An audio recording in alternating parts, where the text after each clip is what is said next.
Previously on Ninjago. In one of my previous videos, we went over the origins of the LEGO sensation Ninjago. More specifically, we discussed nearly every piece of media representing the franchise, starting from its inception in early 2011 to the end of the television show's second season in late 2012. Now, there was a very specific reason as to why I chose to cut off our analysis of the franchise at that specific point, because the way I see it, the end of Season 2 and the beginning of Season 3 represent a transition between two eras of Ninjago. As a reminder, the Season 2 finale was meant to be the conclusion of the show as a whole, and by extension, the franchise in its entirety. The intent was to close out Ninjago and move on to the next major brand, Legends of Chima. This would not end up being the case, however, as while Chima would still release as planned, Ninjago had proved to be popular enough that the LEGO Group instead reversed their decision to end the franchise and allowed Ninjago to continue well into the future. Now, I think I should mention here that it isn't totally uncommon for a series of any kind to be given some kind of continuation after the point of some clear ending.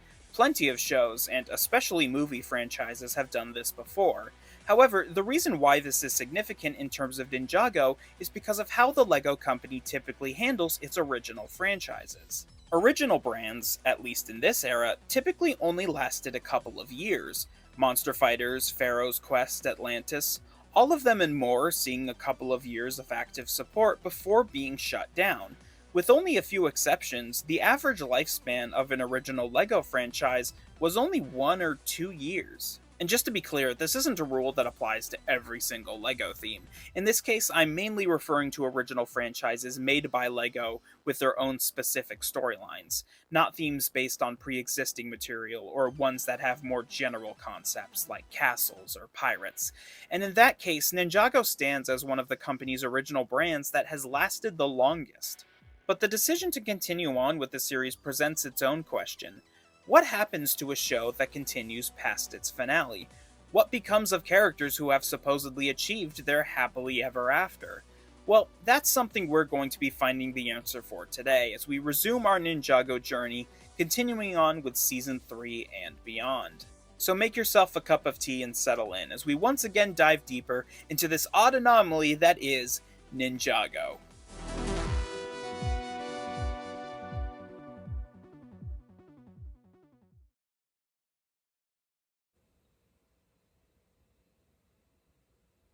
Oh, there you are.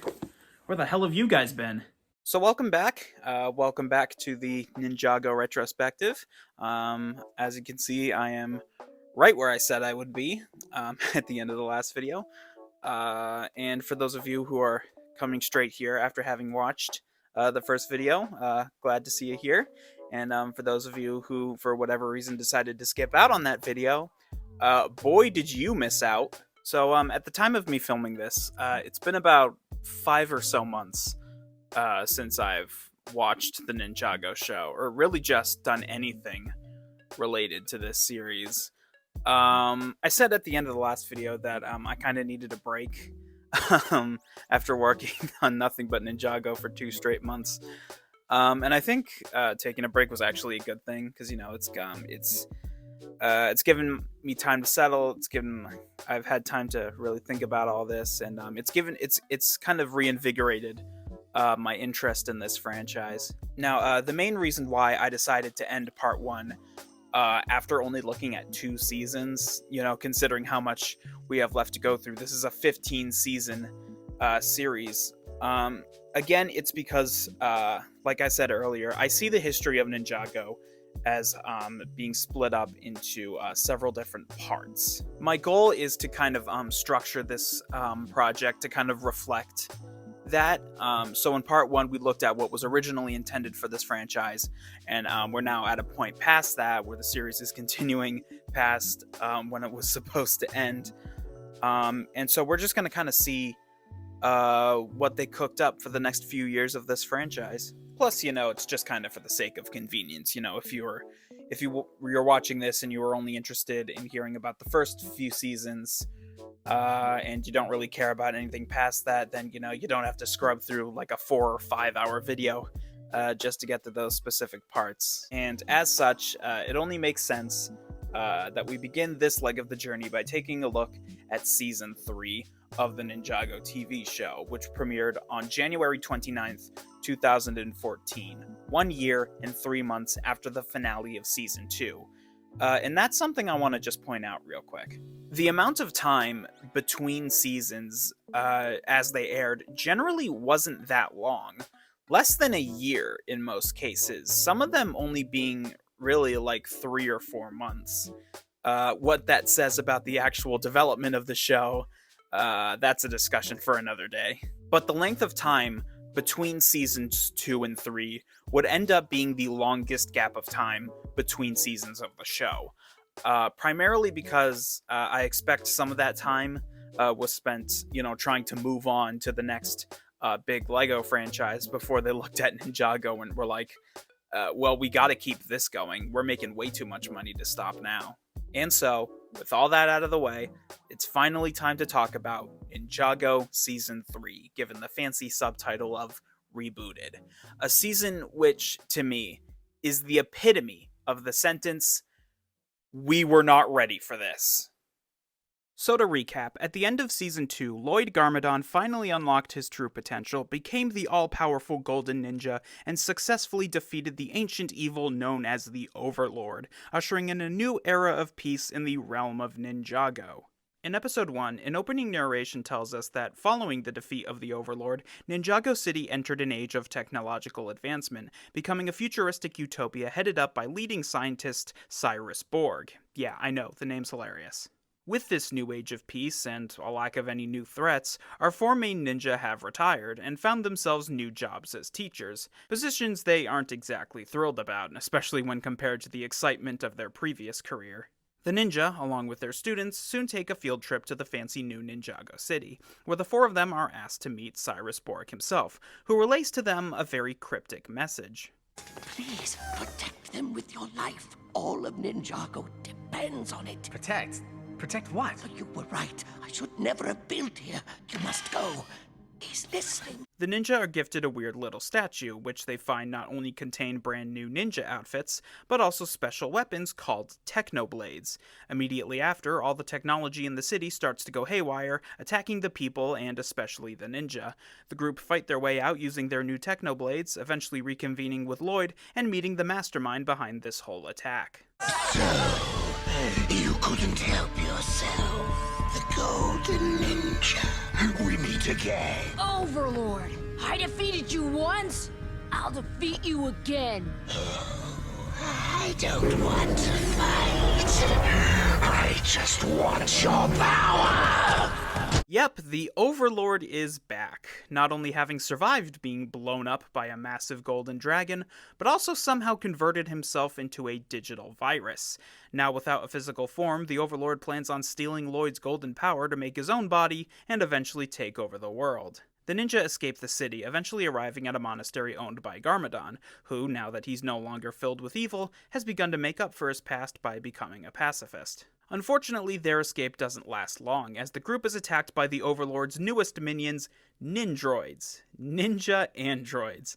I honestly kind of like these guys, they're cool. And that's the general storyline for this season. It's a race against time to stop the Overlord from forming a new body to take over Ninjago, and the ninja using their fancy new Technoblades to stop him. Okay, so first of all, something I've always found weird is, am I the only one who found it odd that this season presents the world as being this, super technologically advanced place? In previous seasons, the Ninjago world was presented as having technology about on the same level as our world, and yet despite Season 3 taking place not too long after the last, all this super advanced Star Wars-esque technology just exists. I know people built it all, but how did they suddenly just know how to do it?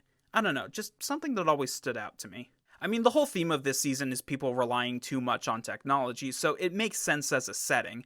And with this whole techno aesthetic, it also kind of makes sense that Zane, the robot, would be one of the more standout characters of the season. In fact, let's talk about our characters. One of the new ones we're introduced to early on is Pixel, a robot assistant to Cyrus Borg who ends up joining the ninja on their adventure, and over the course of the season, Pixel and Zane start to develop this weird little romance between them. Now, while I don't have a problem with this necessarily, I don't really see Pixel as being a very interesting character just on her own. She has the typical emotionless robot who doesn't understand feelings persona, and only on a few points does she actually break from that. I just wish she didn't more. They're the only points I think she's interesting. The ninja have been discovered. Operation jeopardized. Calculating probability of success to affecting outcome by... Oh, who cares about probability? Yeah, more stuff like that. And actually, while we're on that subject, we learned in the first episode that Zane's dad apparently died at some point after season 2, and that little tidbit got me a bit more annoyed than it probably should have. I listed my annoyances with this character in the last video. I already wasn't a fan of him being revealed as alive in Season 2, not just because it lessened the impact of Zane's backstory, but also on account of the fact that he barely did anything to justify being brought back. But immediately killing him off here makes that reveal even more redundant. Given this season's theme, it would have been a great opportunity to actually give him a purpose. But no, he's dead for real this time. Alright. But I digress. The whole Zane and Pixel romance is fine enough. I have no qualms with it. It's better than the subplot they gave for Nia, I can say that. Okay, so once again in the first episode, Nia finds herself trying out this perfect match machine, which apparently can deduce who a person is in love with. And the machine figures that Nia's perfect romantic interest is... Cole. This eventually gets out to the other ninja, and this is essentially what I would call the B-plot of this season, Jay and Cole fighting for Nia's affection. And I'm sorry, but this is just stupid. Now, maybe I'm missing something here, but I thought that Jay and Nia were already dating by this point. Like, it was never explicitly stated that they were in a relationship, but there were still plenty of moments that implied they were. I don't know, I just think this was only here for the sake of giving Nia something significant to do. And the funny part is, they never resolve this either. It just kind of gets left behind towards the end. And good lord am I hoping this doesn't end up being a recurring thing. But back to the good stuff. I think what they do with Lloyd is kinda clever. Since the Overlord needs his golden power, Lloyd can't use said power on the Ninjroids, leading to him running away with Garmadon until things blow over. I think it's a good enough way of explaining why the most powerful character in the story right now couldn't just obliterate the Overlord and end this whole thing in a few minutes. Plus, it's nice to actually see him doing stuff with Garmadon instead of, just complaining about having to fight him all the time.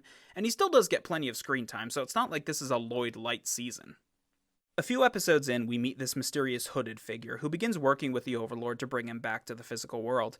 After attempting to attack the ninja, he leaves behind a clue which leads the ninja to believe he's one of the Serpentine. This leads to a brief revisit with the snakes, who in actuality have been doing pretty well for themselves considering they accidentally locked themselves away the last time we saw them. But no, the mystery man ends up being Pythor, who somehow survived being eaten alive by a giant snake in Season 1, which, granted, Wu survived too, so I'll give him a pass for that one. Now, the Overlord's whole goal is to use Lloyd's golden power to become whole again. This only ends up half working, however, as despite him and Pythor successfully capturing Lloyd, intervention from the ninja leaves him as this gross blob thing. So for his next plan, the Overlord plans on reclaiming the powerful golden weapons, which, in a bizarre continuity deep cut, have been floating around on an interstellar comet after they were thrown into outer space at the end of the time travel episode in Season 2. Did you get that? No!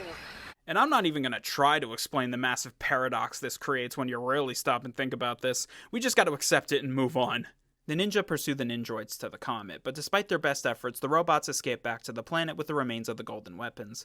There, the Overlord uses their power to transform himself into the massive Golden Master, and the ninja and pals launch one final assault on his fortress. In the climactic final battle, Zane ends up sacrificing himself to destroy the Overlord, blowing himself up in an icy explosion which kills the Overlord by freezing him to death, I think? In the aftermath, the ninja are left standing but with one less member, and the season ends with a statue being erected in remembrance of their fallen friend. Now overall, this season ended up feeling really weird to me. It feels like the show itself has been caught off guard, like it wasn't expecting to keep going, and is just doing whatever it can just to get the required amount of episodes. Take the villains, for instance. As far as I can tell, this is the only season of the show not to have its own original villain. Again, it's like the showrunners were caught off guard, as if they were like, shoot, we need to make a new season? Well, let's just bring back the Overlord. People liked him, right? Need someone else? Let's bring Pythor back. He was cool. And if you want an even better example of what I'm trying to get at here, just look at the episode amount and their time of release. Season 3 has a total of 8 episodes, not only making it a fair bit shorter than the previous two, but also making it one of the shortest seasons in the show's entire run. And aside from that, look at how much time they took to release these things. Episodes 1 and 2 aired on January 29th, 2014. Episodes 3 and 4 didn't air until that April. 5 and 6 didn't come out until July, and the last two aired in November. It took almost an entire year to air 8 episodes. I honestly wouldn't be surprised if they were still working on the show as they were airing those first few. And on that subject, this season really could have benefited from being a few episodes longer. Seriously, the first couple are so fast-paced with all the stuff they try to get through in 22 minutes each, that they feel like they had to cram 4 episodes worth of story into 2. My point is that season 3 just feels off. Like it needed more time in the oven, you know? And while I don't think it's bad, really, it just doesn't feel as solid as season 2, or especially season 1. Not exactly the grand return I was hoping for. But with that, we have now finished discussing pretty much everything I have wanted to talk about in regards to Season 3. And that has brought us back to the Brown Room, where we are going to be hosting our first character analysis section of this video. For those of you who missed out on the first video or just don't remember, these are the points of the video where we're going to be taking a step back and just kind of looking back at our main characters in the series and just seeing how far they've come up to this point. Now, the last time we did one of these segments, it was right after we had taken a look at the 2 pilot episodes, and consequently, we didn't really have a whole lot to talk about, just because that was only like 44 minutes worth of content, but considering the fact that we're 3 seasons in by this point, that actually gives us a whole lot more to discuss. Now, something I've noticed when going over these 34 episodes plus 2 pilots is that there are some characters in this series that have gotten a lot more attention than others. You know, that's kind of the risk you run when you have a franchise with 7 main characters. And in that case, I kind of want to start this section off by focusing on the characters that have gotten the most development so far. And for that reason, we are going to be starting with our central character, Lloyd Garmadon. Lloyd is a very interesting character to me because his evolution, it's something you don't see a whole lot just in general. Going from main antagonist to side character to main protagonist, it's very interesting, and it's reflected in something as simple as his visual design. You know, you compare his season 1 look to his season 3 design, and if you didn't know anything about Ninjago, you would assume that these are 2 completely different characters. The big thing I think is worth discussing about Lloyd is the fact that they age him up halfway through season 2, turning him from a kid into an adult.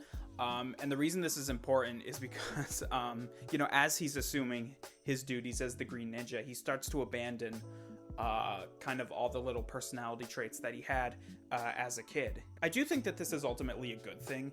You know, given his status as the Green Ninja, you know, not only is he, you know, supposed to be the leader of this little ninja group here, but he is essentially the main figurehead of the Ninjago brand.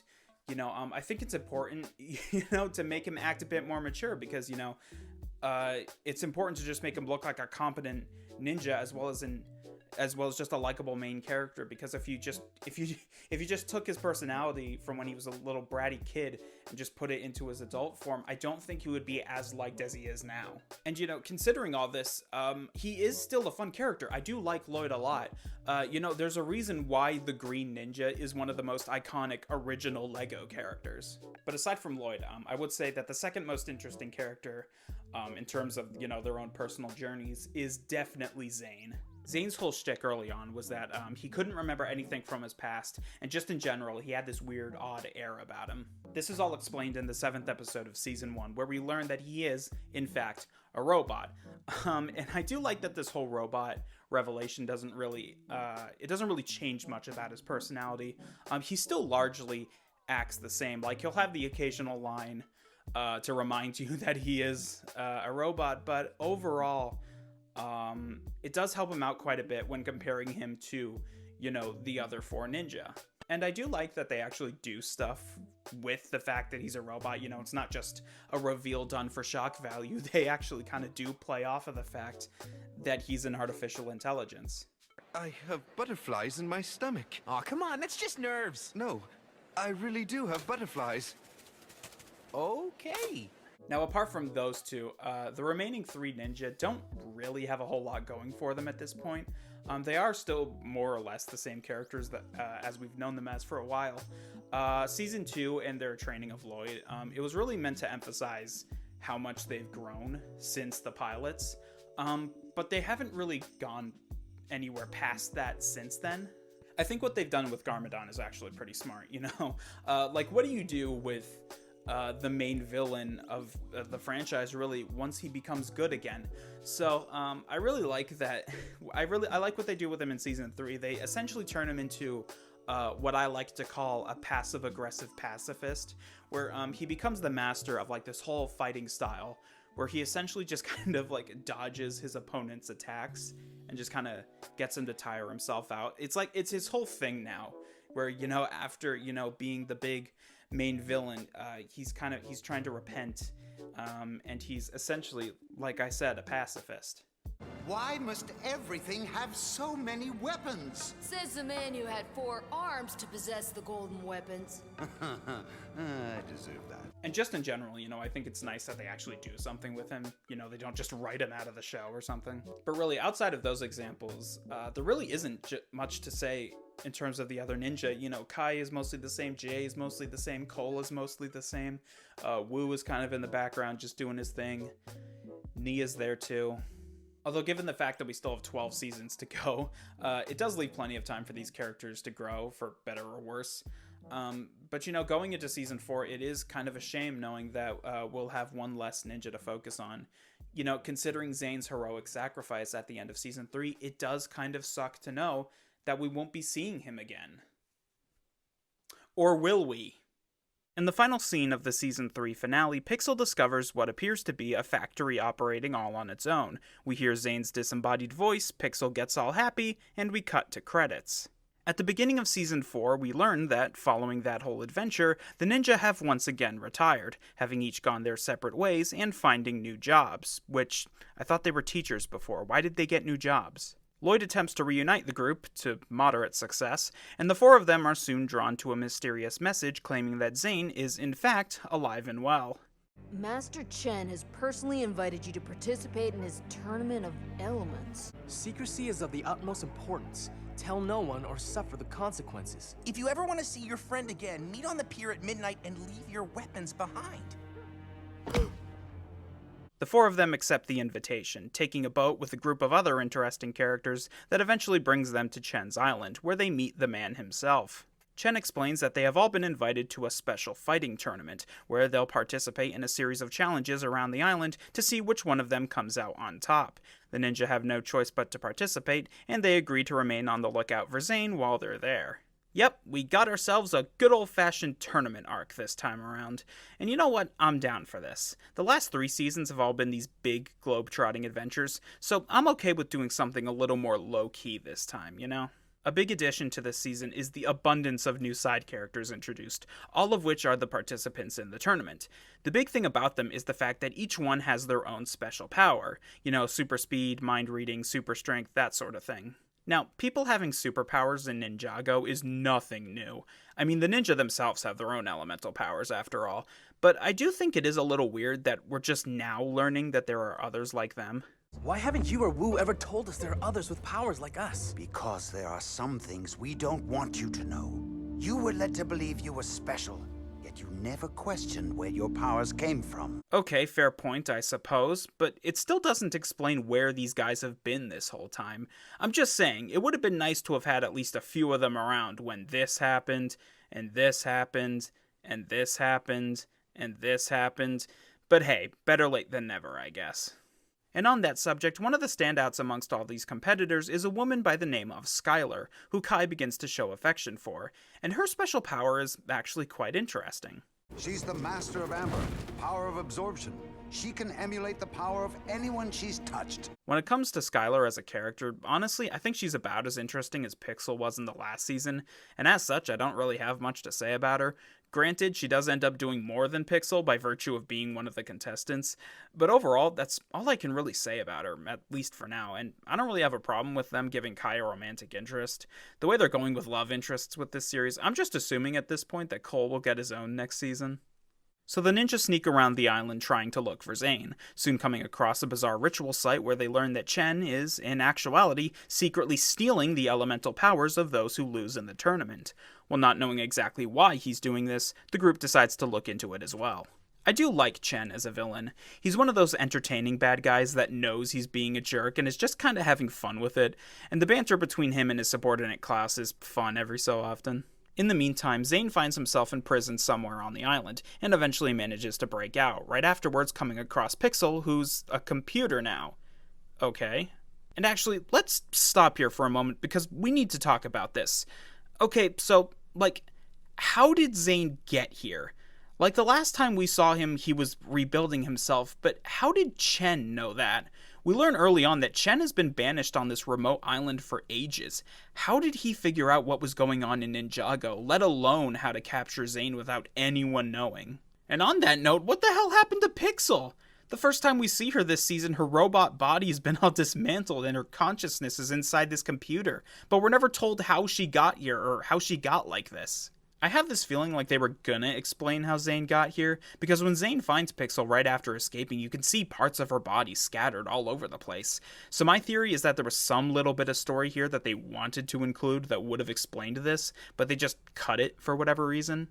Anyway, Cole voluntarily lets himself lose at one point, allowing him to see where the losing competitors go after their power is stolen, that being a massive underground noodle factory where they're forced into labor. Cole eventually finds Zane, the two are reunited, and through a complex series of events, they break out of the factory along with the other captured fighters.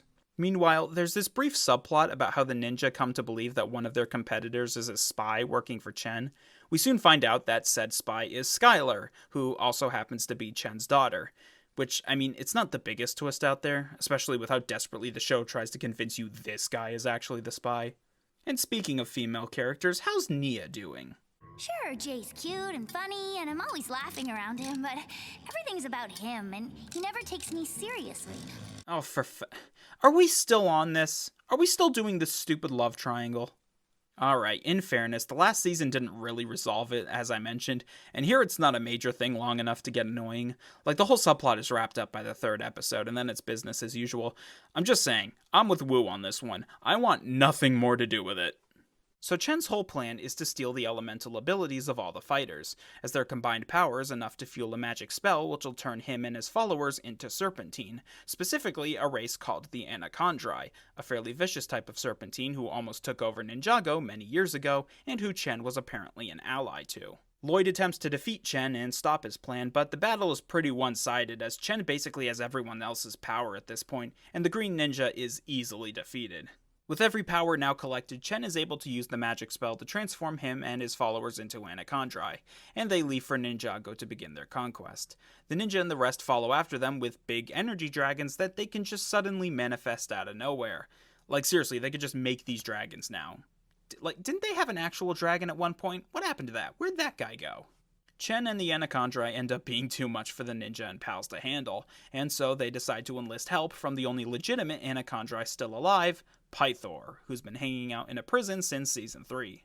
Oh, and if any of you are wondering why he's tiny now, in the Season 3 finale, he ate a special shrinking pill that was meant for the Overlord, and now he's the size of an actual Lego guy. This whole prison scene is actually kind of fun. A lot of references to past Ninjago antagonists. Like, I saw the big stone army guy, and I was like, how did they even get him here? The ninja and the other elemental masters face off against Chen's army in one last stand, but once again the snakes prove too much for them to handle. It's here that Pythor gets the idea to banish the snakes to a place known as the Cursed Realm, where Garmadon banished the original Anachondri years ago.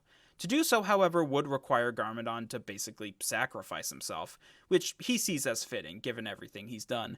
Doesn't stop Lloyd from having a little temper tantrum first, before he's like, yeah, okay. So the portal to the Cursed Realm is opened, with Chen, his army, and Garmadon being sucked through, ending their reign of terror. In the end, the group honor Garmadon as the sun sets on the horizon, and a ghostly figure rushes towards them. And, yeah, that's the 4th season. And a fairly solid one, I must admit. Something I kind of appreciate about this show, which I'm only now realizing, is how much it tries to maintain a proper continuity. Season 4 in particular has a lot of callbacks and references to previous seasons, and while a few of them are just that, callbacks, a lot of them don't feel like pandering. You know, it still feels like the writers acknowledging everything that's happened and trying to make it feel like a world with history, you know what I mean? Taking everything into account, I do think that Season 4 is a lot better than Season 3. It feels a lot more focused, for one thing, like the writers actually had a proper direction that they wanted to go in. Plus, while I did like the technology aesthetic in Season 3, the whole Tournament of Elements idea is one I think fits the series a lot more. I also think Garmadon's sacrifice at the end of this season is a lot better handled than Zane's at the end of the last. For one, there's actual build-up for it. I didn't mention this in Season 3, but there wasn't really any reason to think that Zane would end up sacrificing himself until he actually did it. Like, there was nothing to foreshadow it other than the general technology theme, but even that's kind of stretching it. Here it makes a lot more sense for Garmadon. It's a good way of redeeming himself through the ironic gesture of sacrificing himself to save the world he used to want to take over. By no means is it a flawless season, as I've demonstrated.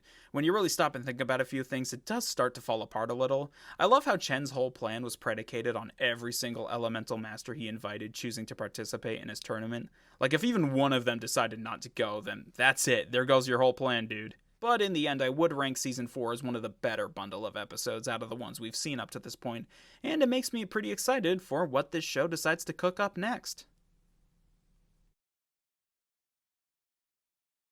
Okay, so given where we are right now, I kind of want to take a step back for the time being.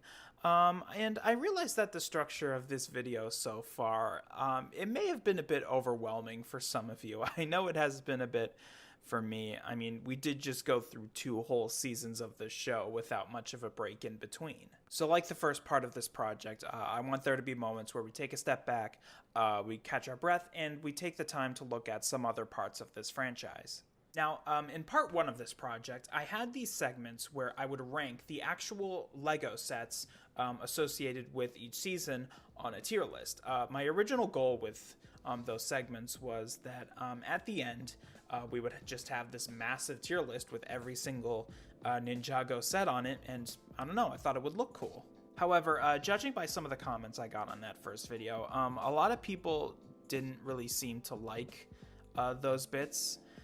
They thought they were either like out of place, pointless, or just uninteresting. And quite frankly, I happen to agree. I'm mostly happy with how that first video turned out, with the exception of those tier list segments. I feel like those are the bits I could have done a lot better on. At the same time, though, I didn't want to just axe those segments entirely. Because I've said this before, but the whole point of this project is where I look at the entirety of the franchise, you know, not just the TV show. So after thinking about it for a bit, I've reconfigured the tier list thing, and instead we are going to be doing a top 10 list of sorts, where we go through each season's list of sets and we rank them from worst to best, and we can start here with season 3 and 4, and we'll move on to the following seasons when we get to them. Also, for those of you who are paying attention, I do look a lot different than I did the last time you saw me on camera. And that's because it's been quite a while since I filmed the character analysis segment.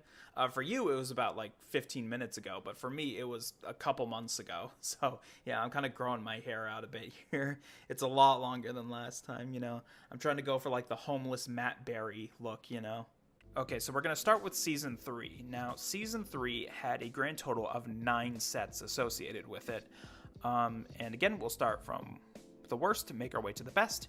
And we are going to be starting the worst set off, which is actually the first one that's on the little list I'm talking about, which is the Hover Hunter. So it's this small set. We got Cole, and we got this little like Ninjroid vehicle. Although I hesitate to call it a Ninjroid, because if you look on the set here, for the minifigures, we have Cole and we have what I assume is a Ninjroid, but it doesn't have like the mask that all the other Ninjroids have. I'm not really sure if that even counts as a Ninjroid. I'm not sure. Yeah, but that's just a really weird decision to make, just making just what seems to be just a random robot, not even like the Ninjroids that are the main enemy of that season. So yeah, definitely the worst set, and that's going at the bottom of the list. Next up, number 8, we have the Kai Fighter. This was one of Kai's vehicles during the season. He gets this big jet, and we have another Ninjroid with his which has his Technoblade for some reason. I forget. Again, this I recorded the season 3 stuff like a couple months ago from my perspective, but I don't know. I forget if I brought up the Technoblades, but basically the Technoblades are the ninja's weapons for that season. I don't know why the Ninjroid has his blade here and he doesn't, but regardless, I think it looks fine. I don't know. I said this in part 1, but I'm not a fan of the sets that are basically just vehicles. But again, this one's fine, but you know, that's just it. Coming in at number 7, we have Kai's other vehicle. I'm not sure why he's the only one to get 2 vehicles out of the rest of them. But yeah, it's this weird flame-themed car. We got, it looks nice. I think it's got some cool details on it. We got 2 Ninjroids. Again, one of them has his Technoblade. I don't know why. But yeah, I don't know. I kind of like the little hover car that the Ninjroid in the back has. But the car itself looks nice, and it's kind of cool that it actually, in the corner here, you can see it actually turns into its own little mini bike. So that's kind of cool. I think that's a cool thing to add there. So that's why I'm putting it higher than the plane. Coming in at number 6, we have Zane's vehicle, the Ninja Copter. This one has Zane and Pixel as minifigures. That's cool. I think his vehicle is a lot nicer looking than Kai's, just because, you know, it's not just a red jet. It's got a kind of like a, I don't know. I just like the design. I just noticed this, but the one of the Ninjroids here, it's another one without its like mask, and that's interesting because like you never see a Ninjroid without its mask in the show, so I don't know why they keep showing up here. But yeah, no, this is a good one. This is a nice one. A lot better than Kai's plane. At number 5, we have the Thunder Raider, which is Jay's vehicle. I love how he's basically laying down in his. He gets a tank, which is cool. Tanks are cool. That's just a rule of life. Tanks are cool. And this one kind of has a bonus with the fact that it comes with Cole's vehicle as well. His was just a straight up mech, and I love how Cole's was like the smallest vehicle out of all of them, like by a lot. Like you paired them all up in this show, and Cole had he just had like this small mech where everyone else got these giant vehicles. But yeah, no, this one's cool because, you know, tank, and also the fact that you're actually getting 2 vehicles technically with Jay and Cole, so I think that's pretty neat. At number 4, we have the Destructoid, which is another tank. This one's Ninjroid themed, and yeah, this is a really cool tank. It's got its own weapons. It's got a sword. It's got a freaking saw blade. This one's really cool, and we got Zane here with his Technoblade. Yeah, not much to say about this one. This one's really nice looking. At number 3 here, we have the Overborg attack. Now this one has Lloyd and Cyrus Borg once he gets taken over by, when he's possessed by the Overlord.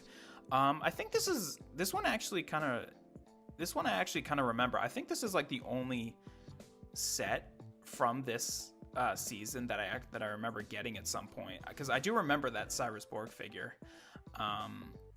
Yeah, no, this one's cool just because of, you know, the fact that we have technically I think is like one of the few Overlord figures, even if it's, you know, just him, you know, possessing another guy. And we also got Lloyd, and is in a really small but I think is nice looking bike, which yeah, that's cool.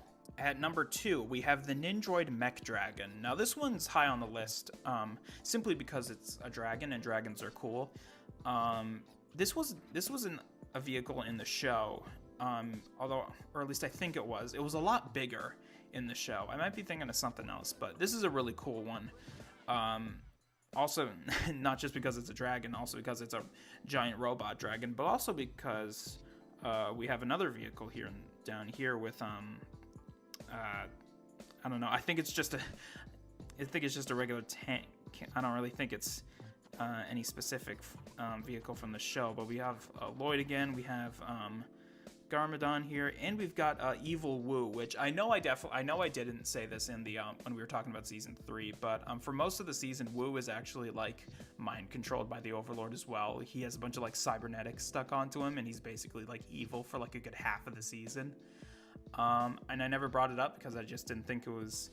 I didn't think I needed to, but yeah, that's a cool figure to have. And number 1, we have the best season 3 set, which is this one. It's a giant. This one it's supposed to be for the final battle for season 3, the final confrontation between the ninja and the Overlord. Here you can see this one's really cool because we actually have an actual full Overlord figure, and I love how it actually like I love how the box actually uses that as a selling point, the fact that the Overlord has a full figure. But anyways, yeah, we have him in his big in his giant mech from the end of the season. We have the big temple, and we have a good few of the main characters here. We got Zane, Cole, not Cole, Jay, I mean, Lloyd. We have Nia, and we have a couple Nindroids. Another one without their mask. That's so weird. I'm just noticing these. Why do a bunch of these not have their masks? But anyways, yeah, this is a really cool set. Definitely, I think is the best of all the season 3 sets. So that's all the season 3 sets, and overall, I think they're actually all pretty solid. I mean, obviously there are a few that are less cool than the others, but overall, if I was collecting Ninjago sets back during season 3, I'd be pretty satisfied with most of these.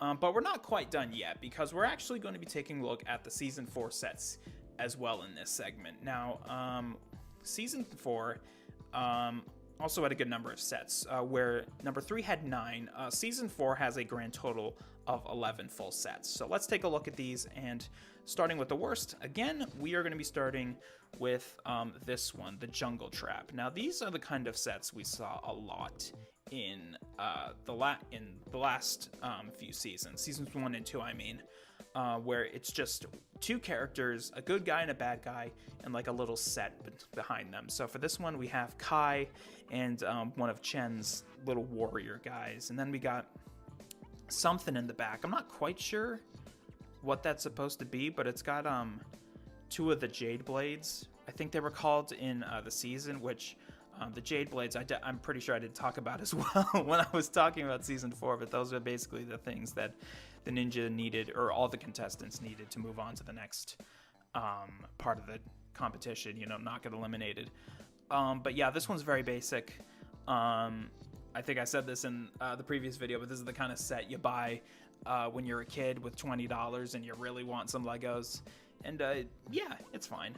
Moving on to number 10, we have kind of a similar set with Cole and just another one of Chen's little minion guys. This one I think is slightly cooler because I think the little set piece they have here is just a lot nicer. So it's kind of this like lava pit, and they're on a bridge. I think that's kind of a cool. I think that's just a cool thing to put them on. And again, it's very basic. This totally looks like something that would cost $10. But yeah, no, it looks nice. So for number 9, we have the Jungle Raider, which it's just Lloyd and one of Chen's minions. Lloyd's riding this little like ATV. I'm pretty sure he didn't have this in the show, but no, it's a nice. It's nice looking. It's cool. Like, I understand that they needed like some vehicles for these sets, and so they basically had to just make one up, and for just making up a Lloyd themed vehicle, it does the job. It does the job. So for number 8, we have the Electromech, which is Jay's vehicle, which he gets. I'm pretty sure he gets at some point in the season. Yeah, I think it's a lot bigger than, or at least it looks a lot bigger than Cole's mech from season 3. And it's got a bunch of weapons on it. He's got a little guy he can fight. And yeah, I don't know. I don't have much to say about this one. It's a nice looking mech, and that's about it. Okay, so for number 7, we have the Anacondrae Crushers. So this is a snake-themed vehicle that the little Chen guy rides, and we've got Kai. Now, something interesting I've noticed about the season 4 sets is that the ninja themselves have actually two different outfits. They've got the outfits they wear during the competition, and then they've got the outfits they wear after the competition. And I think it's interesting that they have both outfits in different sets. I think that's, you know, another incentive to buy these sets, even if you already have a minifigure of Kai, for example. You know, the ninja switch outfits all the time, basically like almost once per season, it feels like. So yeah, I think it's interesting that we actually have them, that this is one of those instances where they actually switched outfits, you know, during the season, you know, not in between. And I think that's interesting. It's a cool set. Cool giving, we have a villain vehicle, if that makes sense. It's snake themed, and yeah, it looks nice. So for number 6, we have another snake themed vehicle. We have the Kondrai Copter Attack, it's called. This one's cool. It's got some standout minifigures. Specifically, we got Skylar and we got Chen, actually. And yeah, that's kind of cool. As for the vehicle itself, it's all right. I don't know. I like it about as much as the one we just looked at. Really, the only reason I put this one higher up than the last one is because of those minifigures. I think it's cool that there's a set with characters who don't get nearly as much, or don't get nearly as many minifigures as, you know, the main characters. Number 5, we have the Boulder Blaster. Now, this one's kind of interesting. So during season 4, when Cole and the other elemental masters are trying to escape that prison that Chen puts them in, they build like this massive thing, this massive like weapon that they use to break out. And this is it. This is it right here, the Boulder Blaster.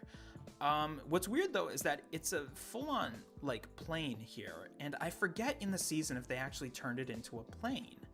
In fact, I might even be thinking of something completely different here, but regardless, yeah, this is a vehicle that Cole does use, or it's similar to a vehicle that Cole uses in the show, and I think it's nice looking. You know, we got another plane. It's got like a Gatling gun in the front, which is, you know, cool. You don't see many of those, and yeah, it's cool. So number 4, we have the Titanium Dragon. Now this is, I believe, Zane's little like elemental dragon that, you know, he creates. You know, when all the elemental masters just suddenly are able to create their own dragons out of thin air. This is Zane's, and I think it looks nice because, you know, it's a dragon. But what's cool is that we also have, for minifigures, we also have Klaus and a full Anachondri, I think, which is pretty cool. Yeah, cool. It's cool to have a dragon. Dragons are cool. I don't know how many times I have to say that, but it's cool, and yeah, that's about it. So number 3 is the Ninja DBX. So I believe that this is supposed to be kind of the vehicle that the ninja use, or at least Nia uses to kind of like hide out on Chen's Island for a while. I might be wrong, but it's a pretty bulky thing. It might open up. It probably does open up. I can see a little hatch on the side there, so it probably opens up into like other stuff. So it's a cool looking. It's nice enough looking. And we also have there's a bunch of minifigures for this set. We got Pythor. That's probably the big standout on this one. We have White Pythor for. I don't think he was in any sets in season 3, despite him basically being the secondary villain there. But yeah, this is cool. It's all right. Honestly, I don't know why I put this one so high up. I mean, I think it's mostly because of the minifigures. But yeah, it's cool. At number 2, we have this kind of arena type set, and this one's actually quite significant because, as far as I can tell, this is the only set that actually has minifigures for the other elemental masters that are in the season. So for instance, we got the guy in the black armor. I believe he's the elemental master of like steel or like rock or something. And then we got the guy wearing the shades and stuff. He's speed based. He has speed. He can run really fast. He's got the flash powers.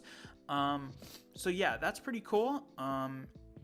Overall, I think it's a cool looking set. even if there's a lot going on here. Like there's a lot, it looks like there's a lot of moving parts in this set, which not a bad thing, but it just looks a little busier. It's mostly just the minifigures. The fact that we have minifigures of the other masters here that I think that I put it so high up.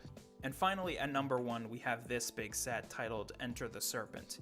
So this one's basically supposed to be Chen's big altar, big like Anaconda themed altar in the show. And it's really cool. We have Chen with his staff, which I don't think he had in that last set he was in. You got this big snake themed hideout. It's really nice looking. You got Lloyd and Jay, and a couple of Chen's minions, and I think it's really cool. There's a lot of like detail on this one, which I think helps it stand out. It's also one of the bigger set. Actually, I think it might be the biggest set in the season 4 line. But yeah, it's really cool looking, and this is definitely one of those that I would want. If I was like a kid who was really into Ninjago and was buying sets and stuff. So those are all the season 3 and 4 sets, and overall I think they're all pretty solid. I mean, some are not as cool as the others, but overall they're all pretty nice looking. But with that, I think it's about time we head back into the show. It's time for us to talk about Ninjago season 5. And this is actually kind of a big moment for me personally. I've said plenty of times that this is a show that I watched a lot when it was originally airing.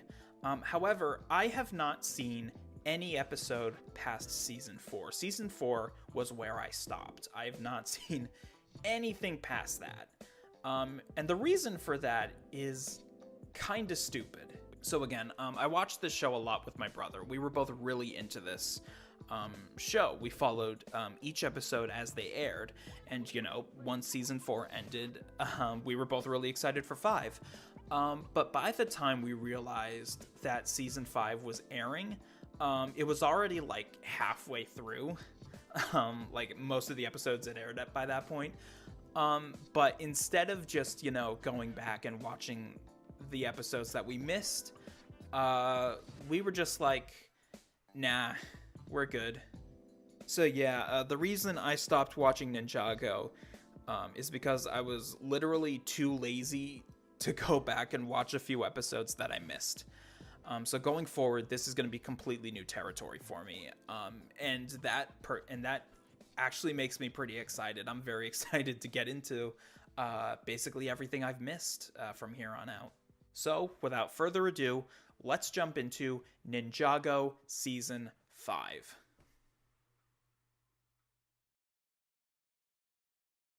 In the first episode of Season 5, Lloyd is called to the local Ninjago museum, as a break-in had apparently occurred the previous night. From the look of things, however, the thief appeared to only take one thing, a special armor with the power to, quote, summon allies. Lloyd is then attacked by a ghostly figure, who, after a brief scuffle, manages to possess and take complete control of the Green Ninja. Meanwhile, the other 4 ninja are advertising Wu's new tea shop, don't ask, it's a thing, when they suddenly find that their elemental powers have totally vanished. Consulting Wu, the group are then attacked by a possessed Lloyd, who takes quite an interest in the sensei's staff. This right here is Moro, our main villain for this season. He's a ghost who escaped the Cursed Realm when Garmadon opened the portal at the end of Season 4. We learn in a flashback later on that he was actually Wu's first student, a young kid who believed he was going to be the Green Ninja, and got pretty ticked off when he learned that he wasn't. Then he went and died in some cave at some point, and now his spirit is back to continue being a jerk. Let me get this straight. You're just telling us now that you had another pupil before us, and now his cursed spirit has possessed Lloyd, all so that he can take your staff? Moro won't stop until he gets what he's after. There's a secret message engraved on it. All these years, I had no idea. Oh, of course! Just another day in Ninjago! Moro's goal is to locate the tomb of the first Spinjitzu master, and although they have no idea what he plans to do there, the ninja think the guy sucks and begin their journey to find it first. However, to properly locate the tomb of the first Spinjitzu master, the ninja need to seek out a certain scroll which will teach them the ancient art of air jitsu. This is where things get a little weird. There's this character they introduce at this point, a thief by the name of Ronin. The ninja need to find him to get the scroll, but the way they talk about him here makes it sound like we're already supposed to know who this guy is. Seriously, they reference him in a way that makes it sound like we've seen him before. Like, they clearly have history with the guy, but I swear to God, this is the first time I'm seeing this dude. Like, really, am I missing something here? Anyways, the ninja get close to getting the scroll, but what do you know, Moro gets it first. So instead, the four head to a supposedly haunted house to learn airjitsu from the ghost of one Sensei Yang, who turns out to be a bit of a jerk, and in all the commotion, Cole ends up getting cursed, turning into a ghost himself. So that sucks. But despite this, they do end up learning airjitsu, and from then on, it's a race to figure out the clues to locate the tomb before Moro does. Now, given the setup, Lloyd himself doesn't really get to do a whole lot in this season, as he spends most of it being possessed by Moro, so the focus really is on the main four, and I'm cool with this, honestly. I like Lloyd, don't get me wrong, but I think it's nice to just get a few episodes watching the original ninja team interacting on their own for a while. This is the dynamic that sold a lot of people on this franchise, and it's just fun to watch them go on their little adventures as a four-person group. As a result, the side characters spend a lot of time just kind of doing their own thing.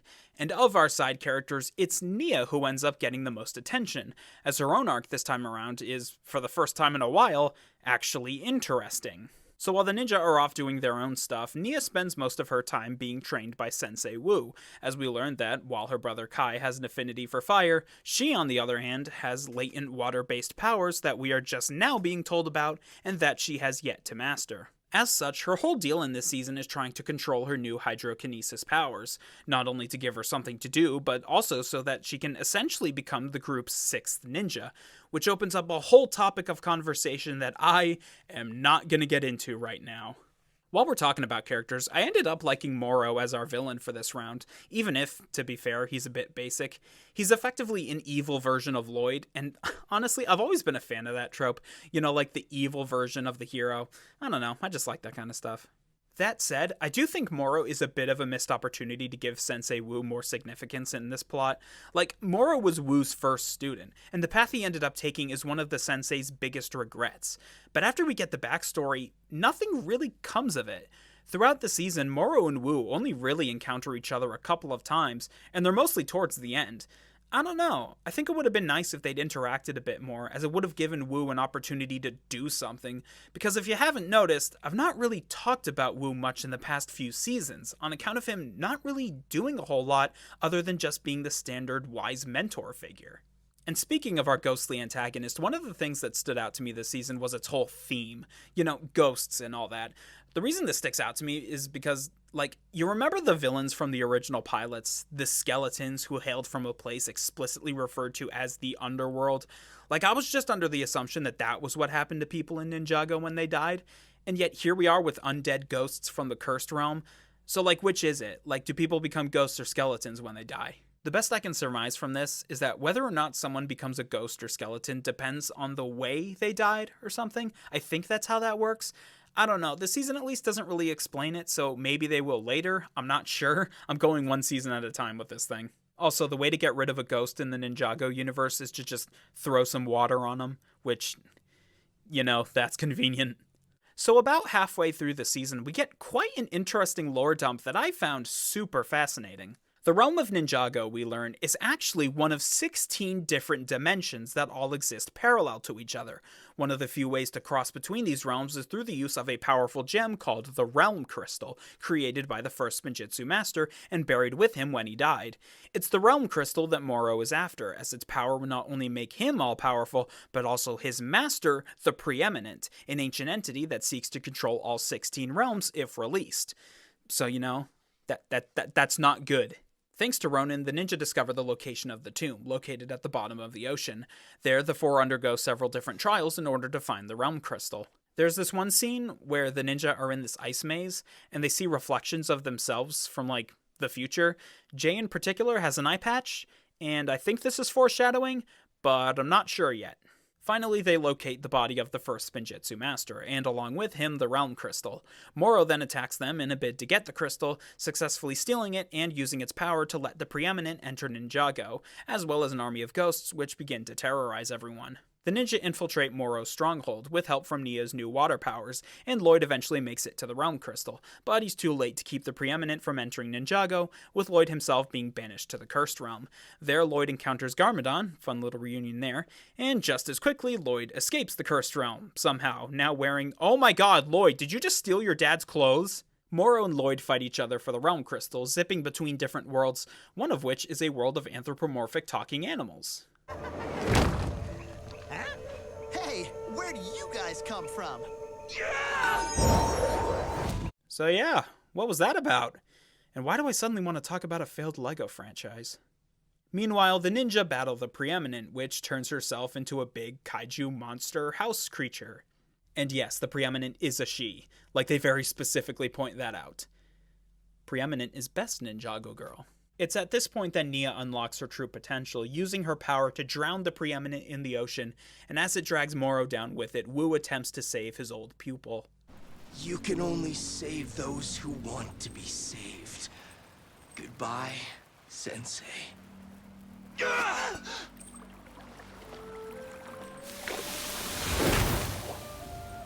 With the Realm Crystal back in safe hands, the ninja and pals celebrate their victory, ending Season 5 on a happy note. Pity about the whole Cole's a ghost thing, but whatever. With Season 5 being the first I'm going into completely blind, one of my genuine worries was that I would see it more negatively. You know, because I can't go into this one with those rose-tinted nostalgia goggles. But I gotta say, I was pretty entertained here for the most part. In a similar manner to how I praised Season 4 for trying to be consistent with its lore, I commend Season 5 for really expanding the universe. When a story-centric franchise like this starts to get really big with its lore, it runs the risk of retconning certain things, or making other aspects not line up properly. But by and large, Ninjago manages to stay pretty on top of things when it comes to how its universe works, and I know something like that ain't exactly easy. On its overall quality, I'd put it about on par with Season 4, in that it managed to keep my attention all the way through. Of course, you know, this is the first time I didn't know the outcome of the story, but still. Regardless, Season 5 is another fun time, and from what I can tell, the series is on a pretty good streak right now. Hope that doesn't change at all. Also, Season 5 has the best intro theme, and I will fight anyone who disagrees. And with that, we are back in familiar territory, back once again to the Brown Room for our second character analysis section of this video, and our third overall. Just as a quick reminder, this is the part of the series where we kind of take a step back, we take a look at the main characters of this franchise, and we just kind of see how the kind of way they've evolved up to the point that we're in. Now, this segment in particular is going to be a bit different compared to the first two that we've done so far. And the reason for that is because instead of taking a look at all 7 characters, we're only really going to be talking about one. And the reason I'm focusing on one particular character for this segment is because I think their journey through the first 5 seasons of this show is very interesting, especially in regards to how they've been treated. You know, I think it's worth pointing out. This character I am referring to is, of course, Nia.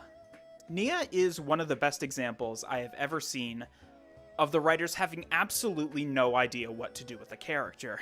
And the reason I say this is because as this series has gone on, her purpose for existing in this series has continued to change. In the pilots, Nia is mostly just the damsel in distress. You know, she's captured by the skeletons early on, and she's basically Kai's whole motivation to become a ninja and rescue her.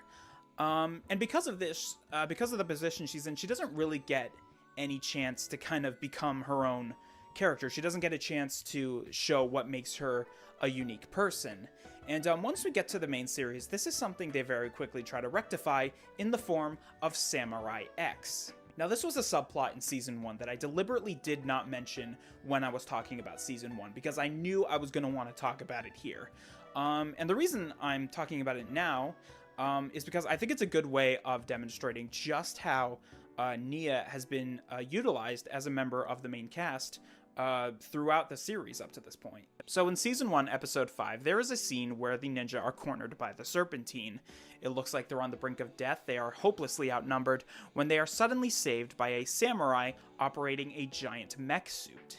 Now, that's all we really see of the samurai in that particular episode, but they get a lot more attention in the following episode, as the subplot of that episode is that the ninja kind of compete to see who can kind of capture the samurai, unmask him, see who's behind the mech suit. It's this whole thing, and eventually Kai ends up being the one to figure out who Samurai X is, and what do you know? It's Nia. You're the samurai? It was always a boys' club. You never let me try to help, so I found my own way to be a hero. Eventually, the other ninja learn who Samurai X is, and they eventually begin to let Nia join them on their missions. And I think this whole samurai thing is a great idea, you know.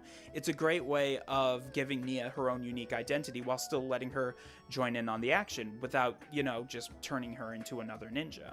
The problem is that after Season 1, Nia being Samurai X starts to become less and less of a thing. Like, throughout the entirety of Season 2 and 3, I can only think of like 2 or 3 occasions where Nia actually dons the samurai armor. And the only real reason I can think of as to why they would immediately start to diminish this aspect of her character is that they got bored with it, or they just didn't feel like it was worth continuing. And, like, I don't know, maybe they just didn't want to do it anymore, and that's such a weird thing to do. But that ended up leaving Nia in kind of this weird spot, where they didn't want her in on the action, but they couldn't write her out of the show. She's one of the main characters. So they kind of just turn her into, like, the ninja's mechanic. Like, she maintains, like, all their weapons and stuff and fixes their gear. And, like, is it just me, or is that, like, a really, like, overplayed trope? Like, you know, you want, like when you want to give your only female character, like, a standout personality or something, so you just give her, like, the traditionally masculine trait of being good with machines. Like, is that just me? Am I crazy? Like, I don't think it's a bad trope or anything, I just think it's used too much. I think the Season 2 finale is a really good indication of this weird spot that Nia is in at this point. Because in the Season 2 finale, Garmadon uses this, like, evil substance, or whatever they called it, to basically just turn her evil. Like, they turn her into, like, a brainwashed, evil version of herself. And I think that's just a really weird thing to do. Because, like, keep in mind, this was originally supposed to be the end of the franchise as a whole, and the best thing they could think to do for Nia was to just make her an evil version of herself. And this problem carries over into the following seasons, where she's given stuff to do, but, like, it's all the small stuff, you know? The interesting stuff, that's all for the ninja. Nia just gets the small B-plot kind of stuff, you know? The stuff that, you know, doesn't really matter all that much, you know? Need I mention the love triangle again? And that's why I think Nia's arc in Season 5 is so funny to me, because it's essentially the writers throwing their hands up and being like, you know what? Let's just make her a ninja. And the reason it's so funny to me is because to them, this was the only way of making Nia interesting again. That's the only way of giving her a purpose instead of, you know, the whole Samurai X thing. It's by turning her into the 6th ninja, which personally, I think we're kind of good on ninjas at this point. You know, 5 was fine. 6 is kind of pushing it.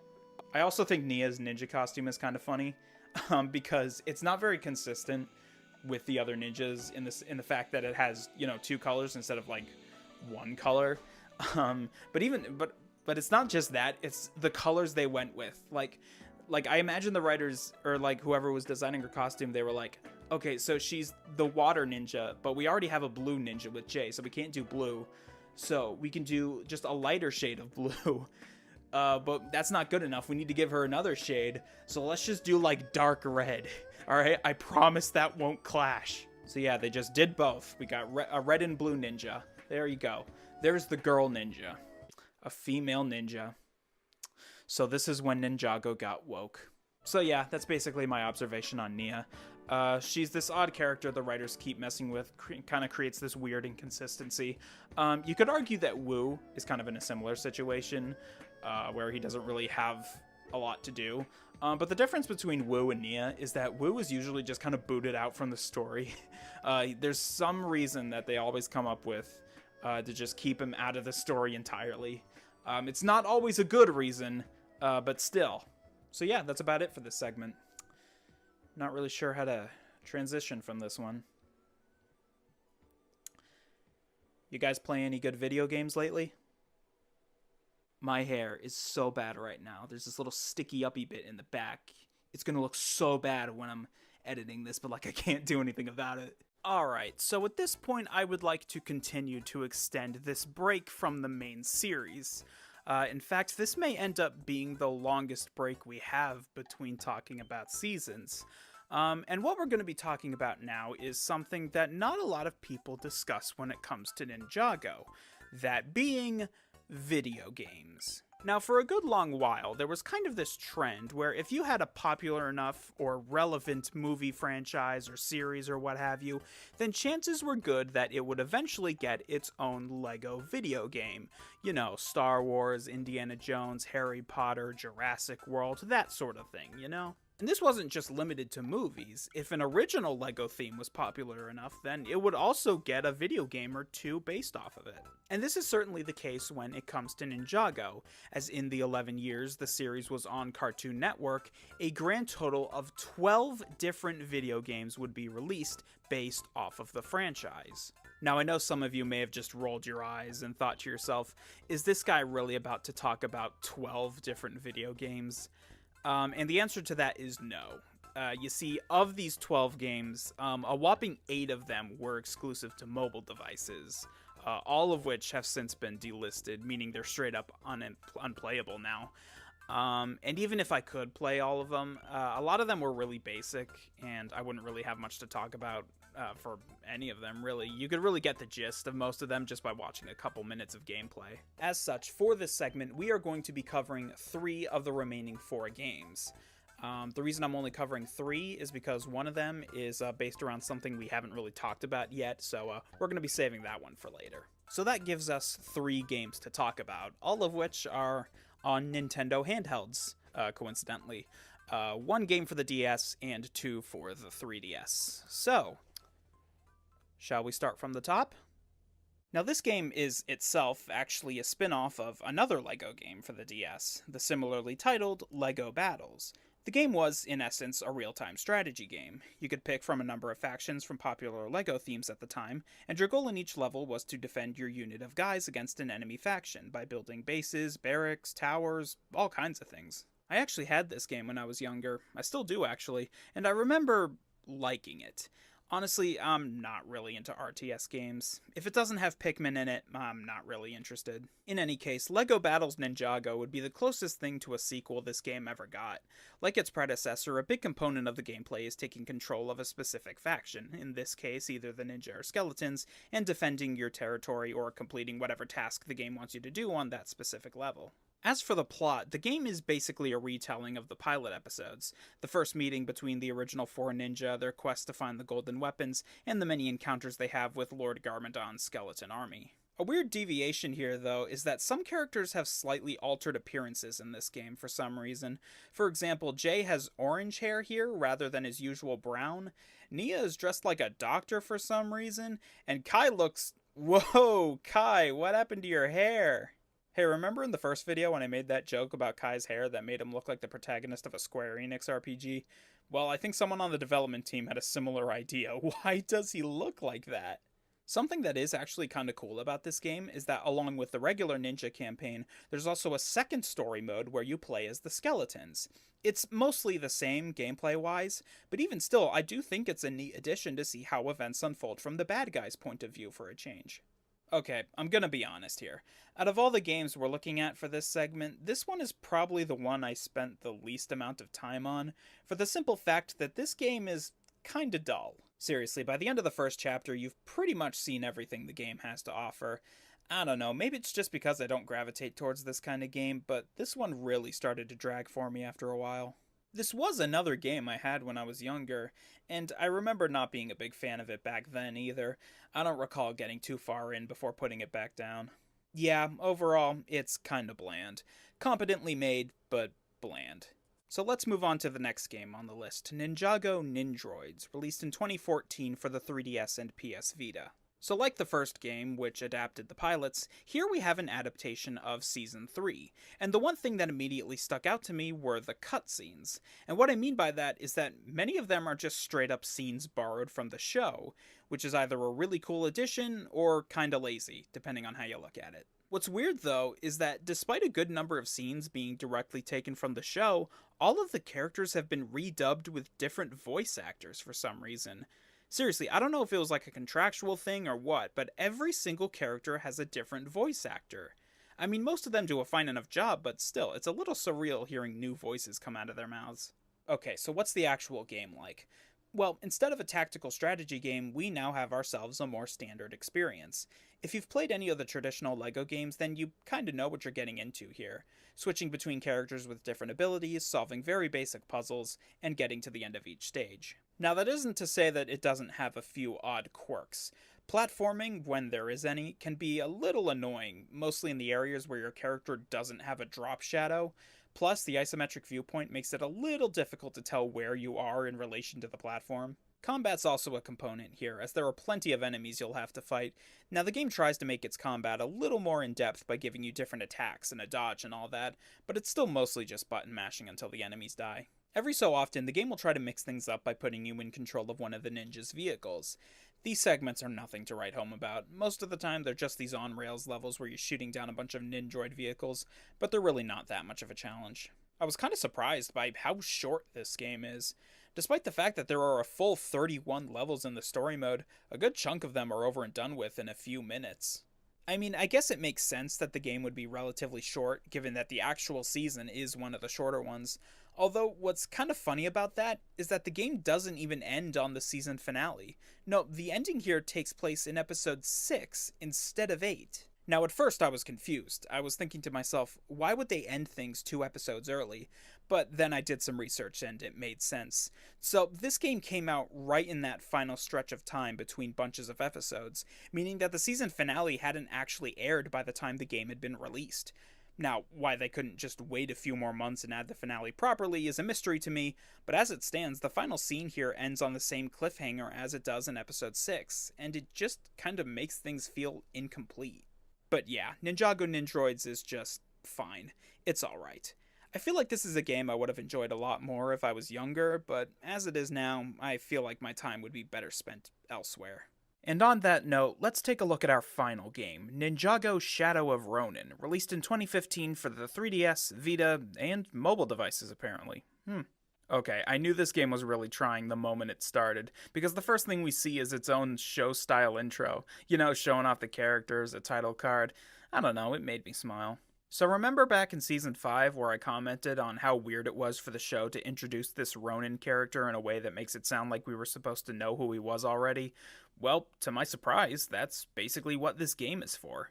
The game tells its own original story for a change, taking place between Seasons 4 and 5, with things kicking off when the ninja's dojo is attacked by an army of samurai guys. The group chase after the samurai's mysterious leader, who escapes after spraying the ninja with a weird gas.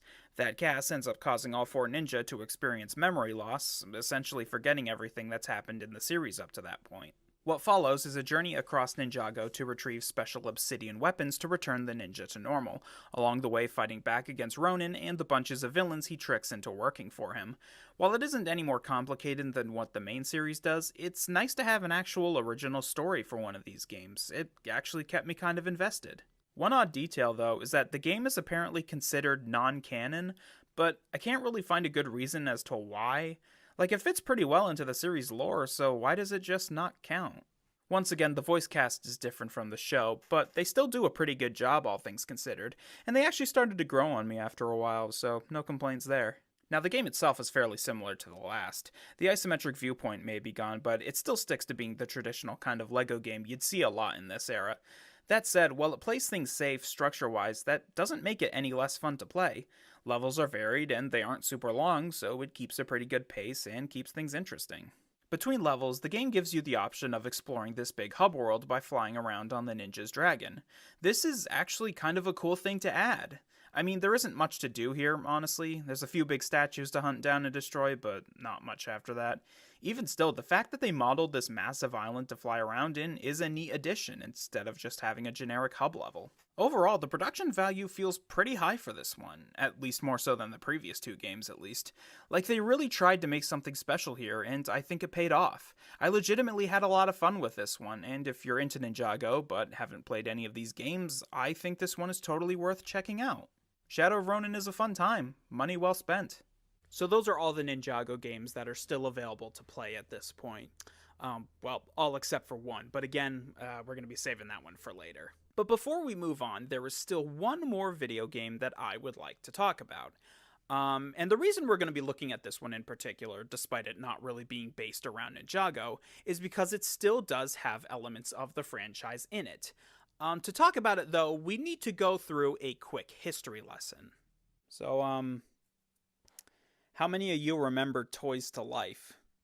In the early to mid-2010s, the gaming landscape became dominated by the gimmick of Toys to Life, the basic idea being that a specific game would require players to use some kind of real-world figure or toy packaged with the game, specially designed to interact with it. While this was an idea that had been around for quite a while, the one title to really popularize the concept came in 2011, with the first entry in the Skylanders franchise.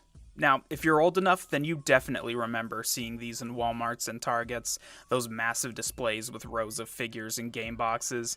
These things were advertised hard, and it paid off big time. Skylanders was a massive success, not only leading to it becoming a series, but also leading to everyone else trying to get a slice of the Toys to Life pie.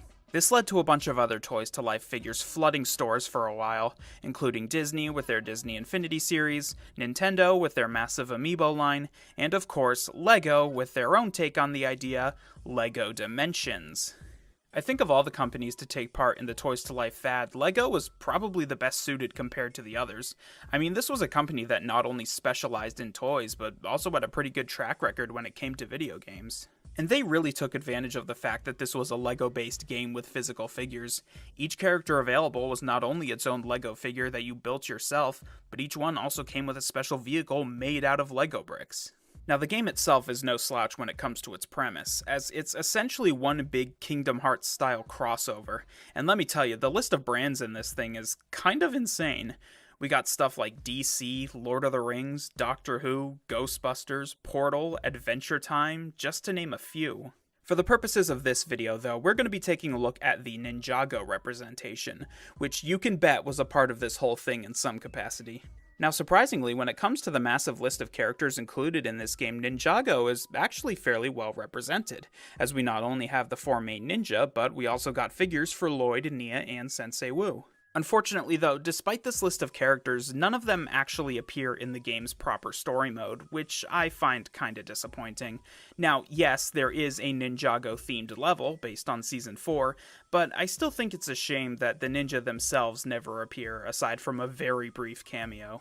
Despite this, there is still a hefty amount of Ninjago-themed content. One feature I think is really cool is the fact that every franchise represented gets its own hub level. These are big open areas where you can explore, complete quests, that sort of thing. And yes, Ninjago has its own themed world for us to check out. So this hub world is essentially a bunch of Ninjago locales from the show, just kind of mashed together. So like we have places like Chen's Arena, we got the junkyard Jay's parents live in, the ninja's original monastery. All of them are kind of parked next to each other on this big landmass we can run around in. There's some NPCs we can talk to for optional side quests, you know, classic characters like Pixel, Garmadon. Chen, don't know why we're letting him wander around, someone should probably lock him up. And actually, speaking of characters, one of the cute details I really like about LEGO Dimensions is how every playable character has special dialogue they can say when they encounter characters from other franchises, and some of them are fun little nods to their respective universes. It's nice. I sense that you have great wisdom, Doctor. Cool choice of colors, man. Black is where it's at. A Ghostbuster? Man, we could have used your help a while back. Checking out all this stuff is a fun time, and the fact that Ninjago was actually able to make it into a big budget game like this kinda gives you a good idea of just how popular the franchise had gotten by this point. But yeah, I just think LEGO Dimensions is a pretty neat piece of Ninjago history. At this point though, I think it's been more than enough time since we've looked at another season. So let's go ahead and continue on our journey as we head towards Ninjago Season 6.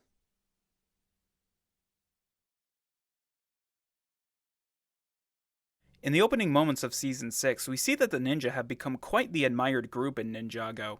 It's a level of fame we haven't really seen them hit before, to the point where they have this crowd of fans that chase them everywhere, almost to their detriment. How did they find us? Reply. Of course I'm at the hospital. My hair is sick. Send. Are you sending out a chirp? My followers have needs too. Regardless, the ninja seem to be quite content with their popularity, all except for Nia, that is, as despite being a full-fledged ninja at this point, she's still treated mainly as the lesser member. The action picks up, though, when the ninja learn that their destruction of the Cursed Realm in the last season allowed one ghost to escape back to their world, that being their old enemy, Klaus. Now, Klaus was one of the villains from Season 4, but I only really brought him up once or twice because, honestly, I didn't really have much to say about him. He was Master Chen's main subordinate until he got kicked through a portal by Garmadon, and that was about it, really. He made a cameo in Season 5, and now he's here. Anyways, we see Klaus in the middle of a salvage yard searching through a pile of scrap. He finds a special-looking teapot, which just so happens to contain a genie. Nadakhan, it's you. I freed a genie. I prefer the term gene. Who cares? I want my 3 wishes. So yeah, genies exist in this world now, and things get even more bizarre when the ninja learn that someone has been impersonating them, committing crimes and other violent acts in their image, and almost immediately everyone in Ninjago turns against the team. The ninja are forced to split up and avoid the authorities to figure out just what the hell is going on here, which brings them into conflict with their good buddy Ronin, who's been hired to catch them, which somehow he's able to do. The ninja are tossed in prison, where they encounter the pirate captain Garmadon brought back to life in Season 2. This continuity, I tell ya. And he basically gives us a rundown of our main villain. Okay, I'm gonna try to explain this the best I can, but it's a little complicated, so bear with me. So this Nadakhan guy, he's a magical djinn from another realm who came to Ninjago at some point to become a pirate several hundred years ago. Unfortunately for him, he was eventually trapped inside a teapot, and his pirate crew were separated across the 16 realms. Thanks to Klaus, though, he is now back, and he quickly steals the realm crystal and reassembles his crew. Feeling homesick, I guess, Nadakhan and his buddies travel to his home realm of Jinjago, where they learn that because the ninja destroyed the Cursed Realm last season, Jinjago is now falling apart and is close to being completely destroyed. Nadakhan, as a result, wants revenge against the ninja by destroying their world, and he takes this fancy sword to start doing that. Everybody got that? So that's kind of our setup here, but the one question that immediately popped into my head while watching was, if this guy has the power to grant wishes, why doesn't one of his crew members just wish for Jinjago to be fixed, or for the Cursed Realm to be brought back? Nadakhan is a pretty powerful guy. He can teleport for one thing, he can shapeshift, as we learned that it was him who impersonated the ninja, and being a djinn and all, he has the power to grant 3 wishes, so what's stopping one of his crew members from just wishing things to be fixed? The only rules we're told about these wishes is that you can't wish for love or for someone else to be harmed, and we know for a fact that at least one of his crew hasn't used any of their wishes, so what's the deal? It's the same problem I had with the Mega Weapon from Season 2. If the characters have the ability to wish for literally anything, it kind of breaks the story in half, because then you're just left wondering, why don't they wish for something that immediately ends this whole conflict? Like, why don't they just wish for the djinn to go back in his teapot? A lot of seasons tend to put focus on a particular ninja. For the first couple seasons, it was Lloyd. Season 3 and 4 were more towards Zane. 5 was on Cole and his whole ghost situation. And for Season 6, it's largely Jay who gets the spotlight. This really kicks into gear when Jay is visited by Nadakhan. Jay lets his horniness for Nia get the best of him, and yes, we will talk about that, and he wishes to be wealthy so that Nia will actually like him. Then I wish I wasn't born in a junkyard. I wish I wasn't poor anymore and could give Nia everything she wants. Your wish is yours to keep.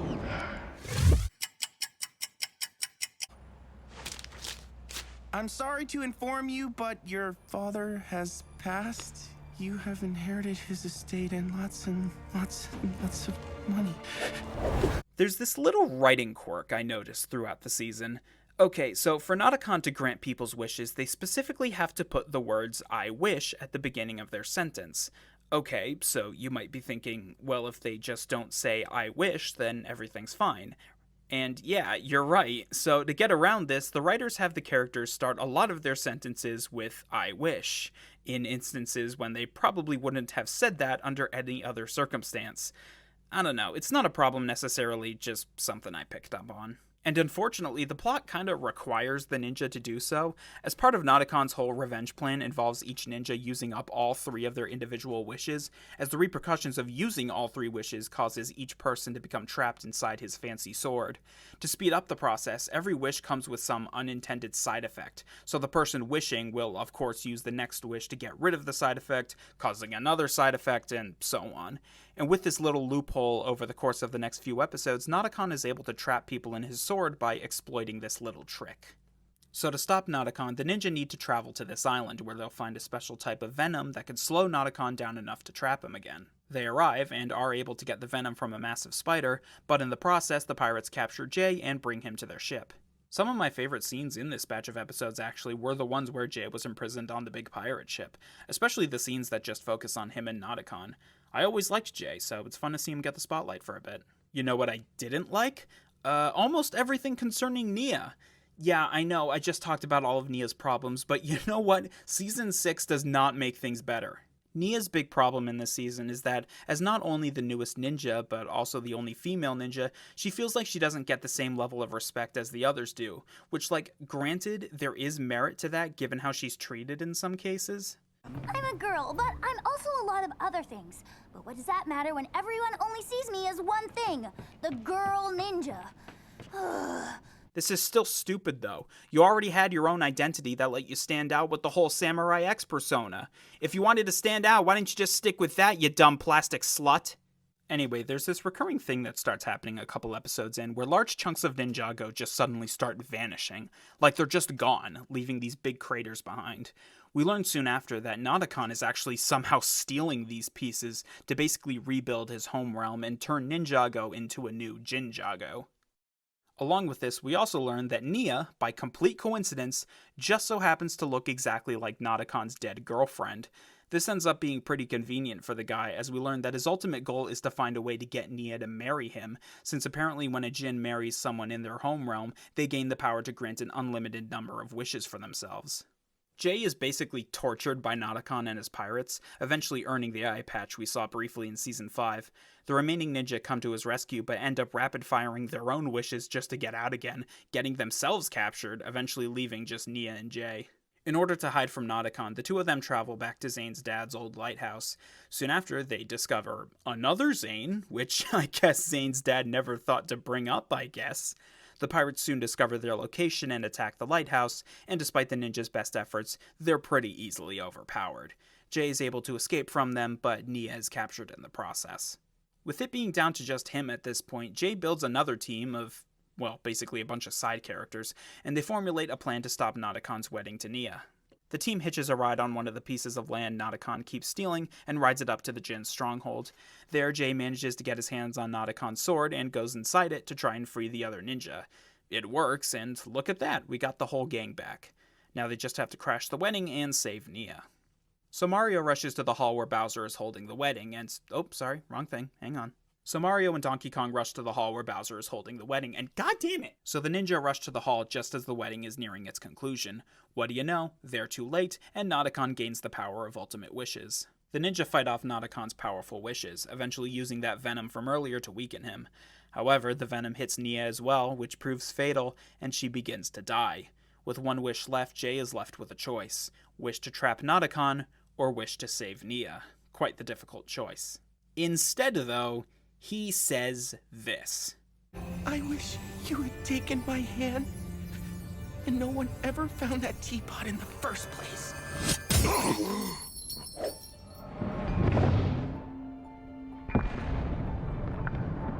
And just like that, the ninja are shoved back in time to the first episode of the season. Jay and Nia reconcile, Klaus never finds the teapot, Nodokon never breaks out.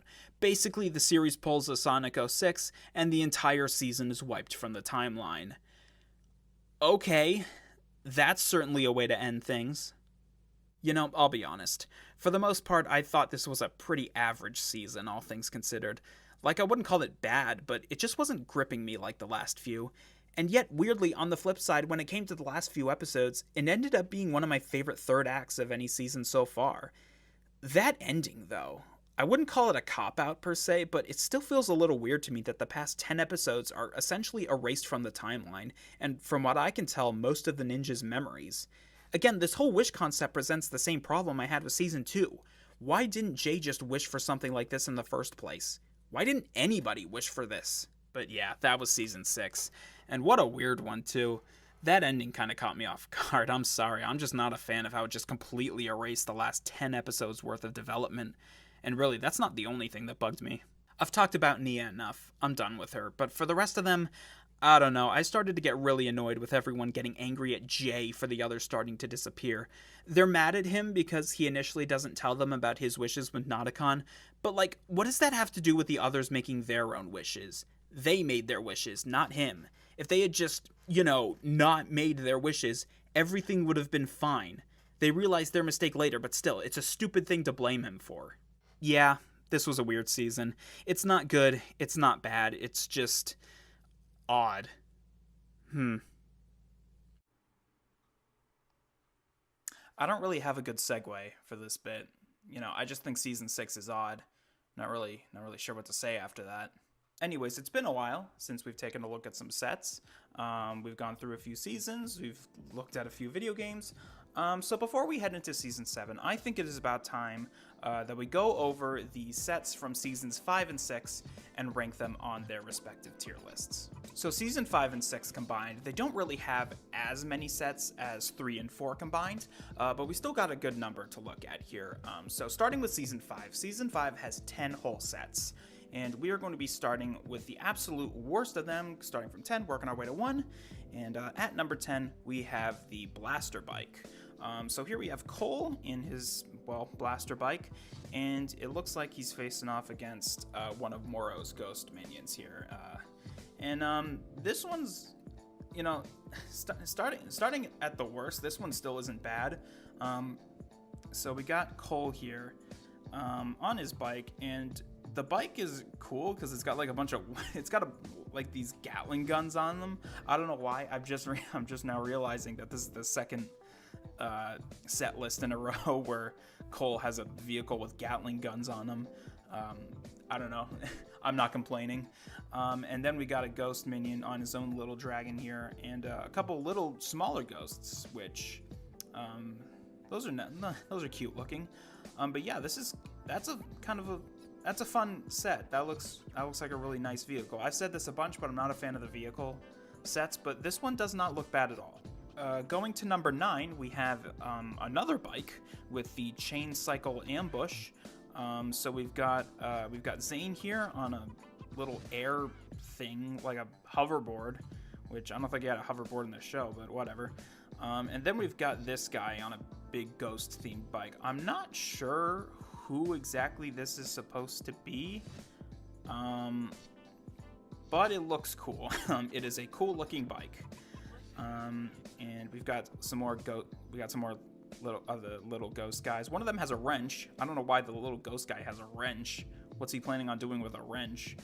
But yeah, no, it's a cool looking bike. I like how I like the green here. Like, that like ghostly green. I like how there's a bunch of stuff sticking out that's, it's got that ghost green color on it. That makes it look really nice. Number 8 here, we have the Jaywalker 1, which is, we got Jay here in a massive vehicle here, and we got a bunch of ghost guys that he's fighting. And I know I put this, this one higher than the ghost bike we just looked at, but honestly, I think they're about the same. I think they're about the same. Like, I personally think that they're about on the same level of coolness. It doesn't look bad at all. It's a solid vehicle. It's big. I don't know. I feel like it's a little bigger than it needs to be. It's kind of oversized there, but still. But yeah, no, it's cool. So at number 7, we have the Titan Mech Battle. So this one here is supposed to be, there's an episode in season 5 where the ninja, they have to climb this massive mountain to get to like the top, because that's where the portal to like where the realm crystal is. That's where they need to get. So they spend the whole episode climbing this mountain, and Moro's chasing after them. And this is supposed to be it, right? This is what this that's what the set is supposed to represent, and it's a cool set. We got two just big like mech suits fighting each other. We got Zane in his mech suit, and then we got I don't think that's Moro, but it's just another ghost in another mech suit, and it looks cool. These are some cool looking guys right here. Those look fun. I like how the ghost suit has like those it has like 4 swords coming out of it, and that's cool. We got a good number of minifigures here. We got Zane, Jay, and Samurai X here, and yeah, no, this is nice looking. That's cool. That's definitely a set. That's a set I would want. At number 6, we have the Ronin REX. So this is Ronin's ship here that he uses, or that he and the ninja use a lot throughout season 5. And what's interesting here is that we also have Kai in kind of like his own like air jitsu spinner. I talked about the spinners in the previous video, but and I'm probably going to talk about these later. But the air jitsu spinners were a thing that they did because, you know, after season 5, air jitsu is kind of like an evolved form of spin jitsu that they do a lot, you know, afterwards, like in following seasons. And yeah, they actually made spinners for that, so that's kind of cool that they're actually in one of the sets. And as for the, you know, the big vehicle here, it's cool. We got Ronin as a minifigure. And yeah, I don't really have much to say about this one. It's nice looking. It looks a little, it looks like there's a lot going on here. It looks kind of busy, and you know, I know I know that sounds kind of pretentious, but there's a lot of stuff. There's a lot going on with this, you know, with this vehicle here, and I think it looks cool. It's a cool vehicle, but I don't know. At number 5, we have the Master Wu Dragon. This is Sensei Wu's energy dragon that, like the ninja, he's able to just conjure up suddenly. And yeah, it's dragon. You know, I think you know the rules by now. Dragons are cool. And yeah, mostly the dragon really is the selling point here. There's a bunch of other stuff here, like these little bits on the sides here, like this ghost has like I don't know what that, like a catapult or something, but really it's the dragon here that really elevates it. It's got a cool design. I like the big light wings that it's got here, and I love how I love how the dragon has its own mustache. That's a funny detail to me. I don't know why I think that's so funny, but yeah, no, that is a nice looking dragon right there. And speaking of dragons, number 4, Attack of the Moro Dragon. So this is Moro's dragon, obviously.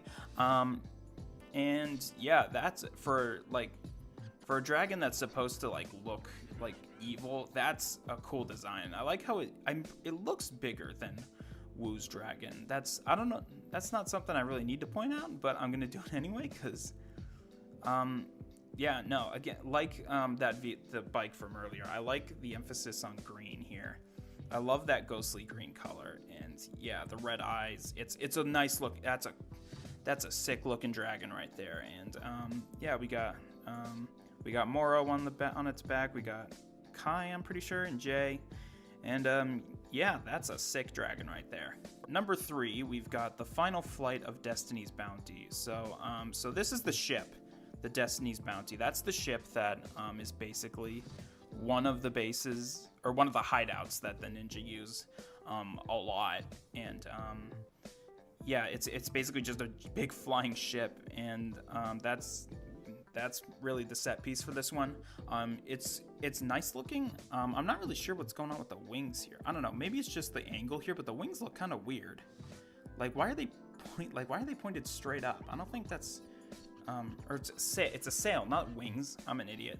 But it's the sail. Why is the sail pointed up? But that's regardless.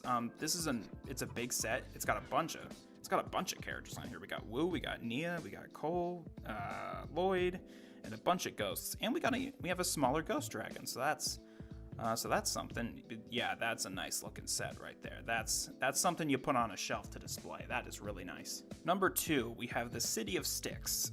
So this is the City of Styx is it's the big like village on the water where the final few episodes take place. It's where the preeminent is like brought back to, or like enters the Ninjago world.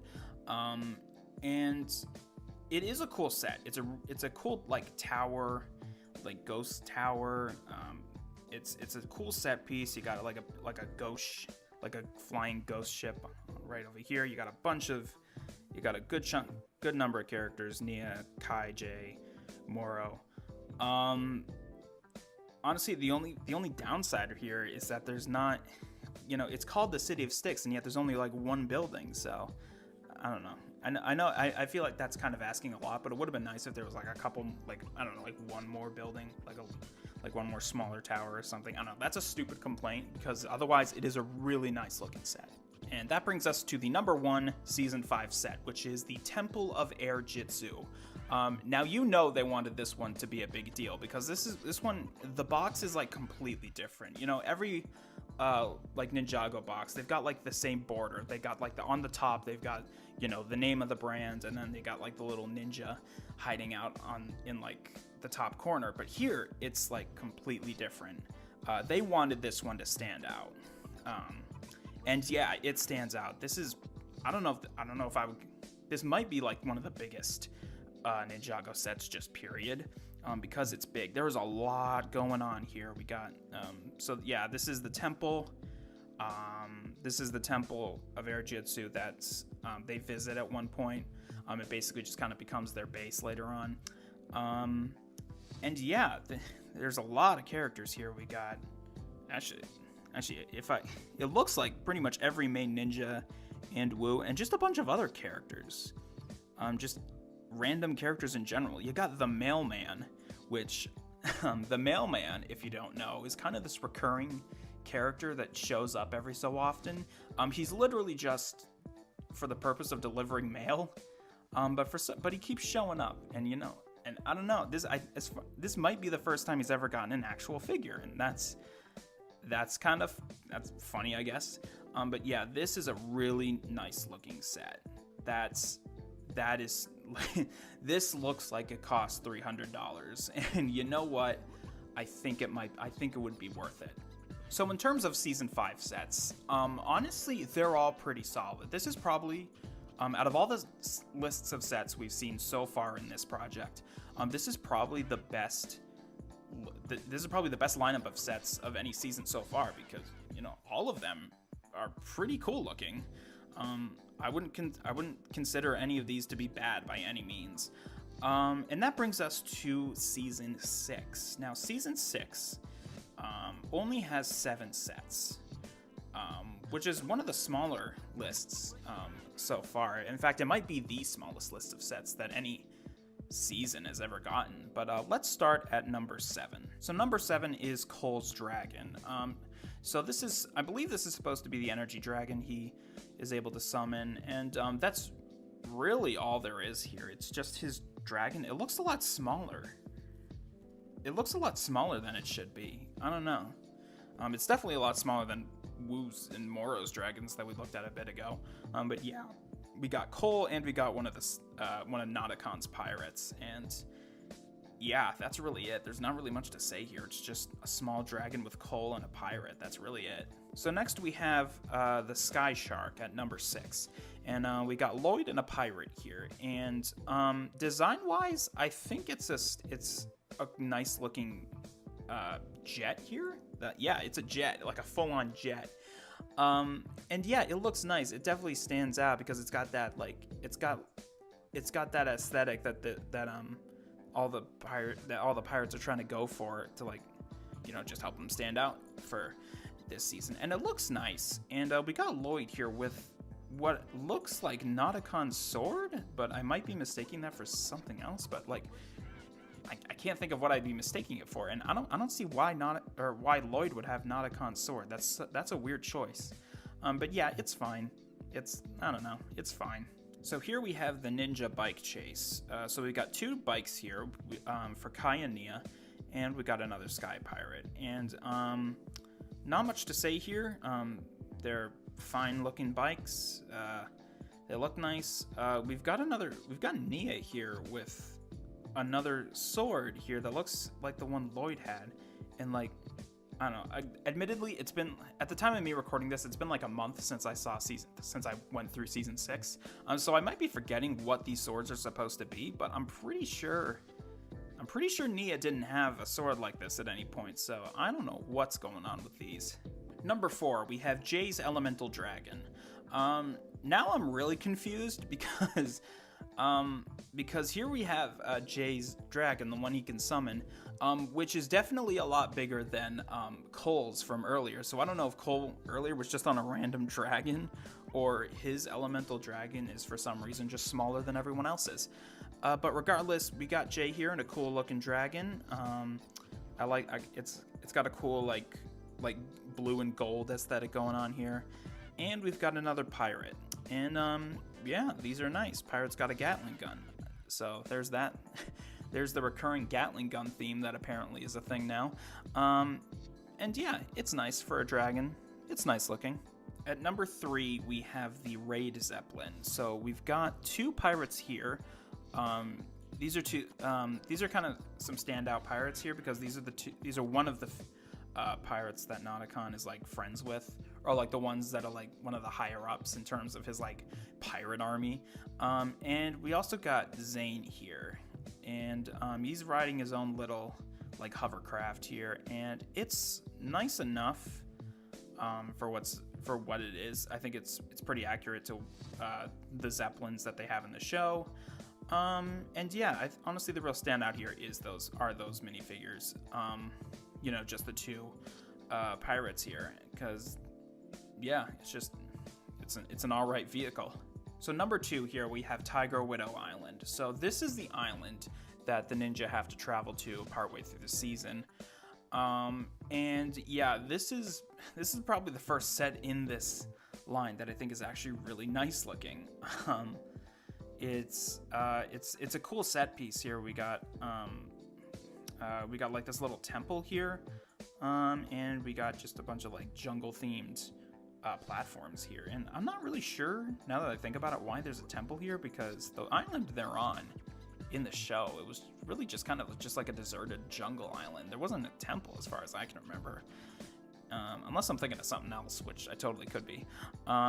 We got a good number of minifigures here. We got Kai and Zane, and then we got Wu here. Wu is in his own little balloon thing, wearing like an aviator's hat, which he definitely was not wearing in the show. In the season, I mean.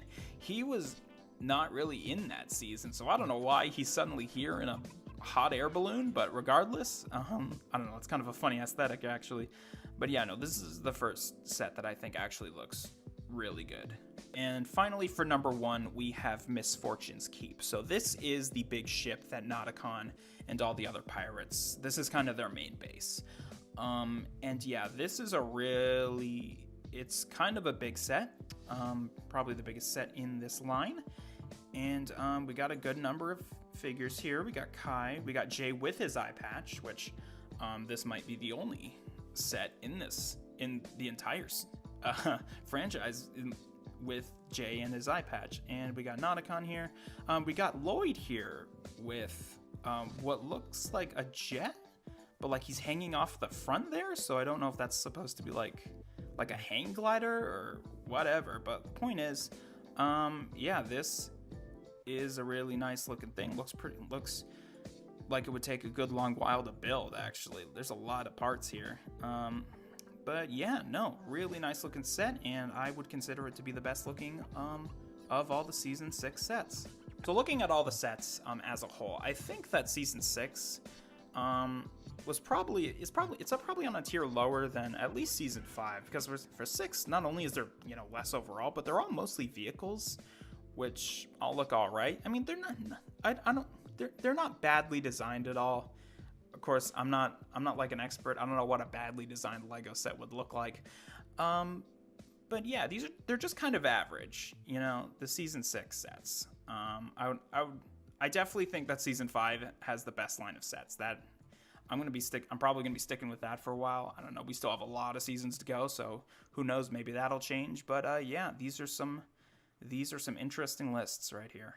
But that's enough looking at Legos for the time being. I think it's about time we get back into the show. So let's go ahead and take a look at Ninjago Season 7. Ninjago, Day of the Departed. Is this good or bad? Bad. Very bad. The hell is this? Okay, so Day of the Departed is, as far as I can tell, the only time Ninjago ever tried something akin to a holiday special. As such, this right here was a 45-minute standalone episode to celebrate the 2016 Halloween season. Sounds like an interesting idea, so let's take a quick look. The episode opens up on the Day of the Departed, a special holiday in Ninjago meant to commemorate those that have passed and appreciate those who are still with us. The ninja, before the festivities, find themselves taking a tour of the Ninjago Museum's Hall of Villainy, a special exhibit with lifelike statues depicting the many antagonists we've seen over the course of the series. Cole, in particular, takes interest in the exhibit of Sensei Yang, who, if you'll remember, was the guy who cursed him into becoming a ghost back in Season 5. The exhibit somehow begins speaking to Cole, leading him back to Yang's monastery, which for some reason, despite everything being reset at the end of Season 6, is still floating up in the sky. I don't know, don't ask me. There he meets the ghost of Yang, who, after a brief confrontation, ends up tricking Cole into releasing a bunch of contained spirits, all of which just so happen to be previous series villains. The spirits possess the museum exhibits, and with all the bad guys brought back, Yang gives them their mission. My magic has brought you back from the departed realm to Ninjago, but you can only remain for the duration of the eclipse. Unless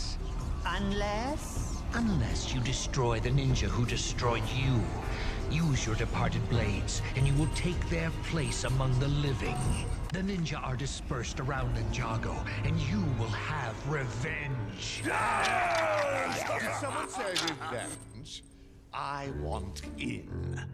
Cryptor, my loyal friend. Jen. Pythor. So there we go, we got ourselves a classic villain team-up. And you know what, I think this is a pretty cool premise. So who do we got here? We got Pythor, Chen, Moro, Samukai, Cryptor, Kozu... Okay, I'm just now realizing that I never even mentioned half of these guys when I went over their respective seasons, mainly because I didn't think they really needed to be. And with Kozu, I honestly didn't even know that this guy had a name. Despite these guys getting a lot of focus, though, the real antagonist is actually Yang. Basically, he's this guy who found a magic blade which was supposed to make him immortal, which it technically achieved by turning him into a cursed ghost. He doesn't like that, and his plan is to use the other villains to distract the ninja while he tries to become human again through the use of a giant interdimensional rift.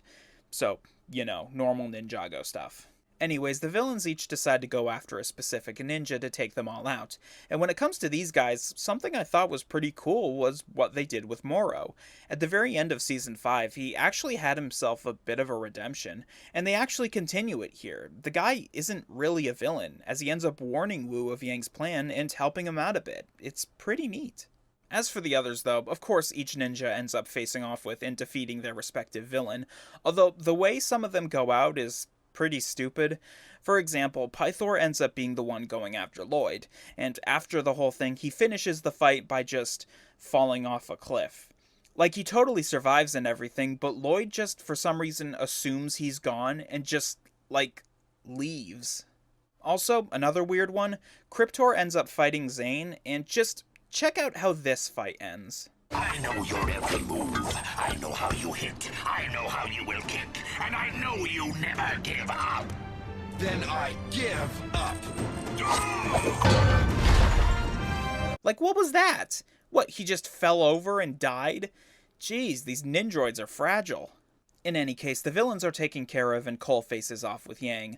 Cole defeats and frees his brainwashed ghost minions, and Yang, well, he basically just gives up. As the rift begins to close, the guy has a change of heart, and he helps Cole enter the rift himself, finally returning him to normal. And, yeah, that's about it. Now, if I can give some positives, I did like the general concept of the episode. You know, reusing old bad guys. It's blatant fan service, I know, but that doesn't mean it can't still work. I just wish they interacted with each other more, because their dynamic in the beginning when they all meet each other is pretty fun. That said, I think adding another villain with Yang kinda bloats the roster. Like, either go with the new guy or the old ones. We don't need 7 total of them. But as for Yang, I feel like his redemption at the end was kinda half-baked.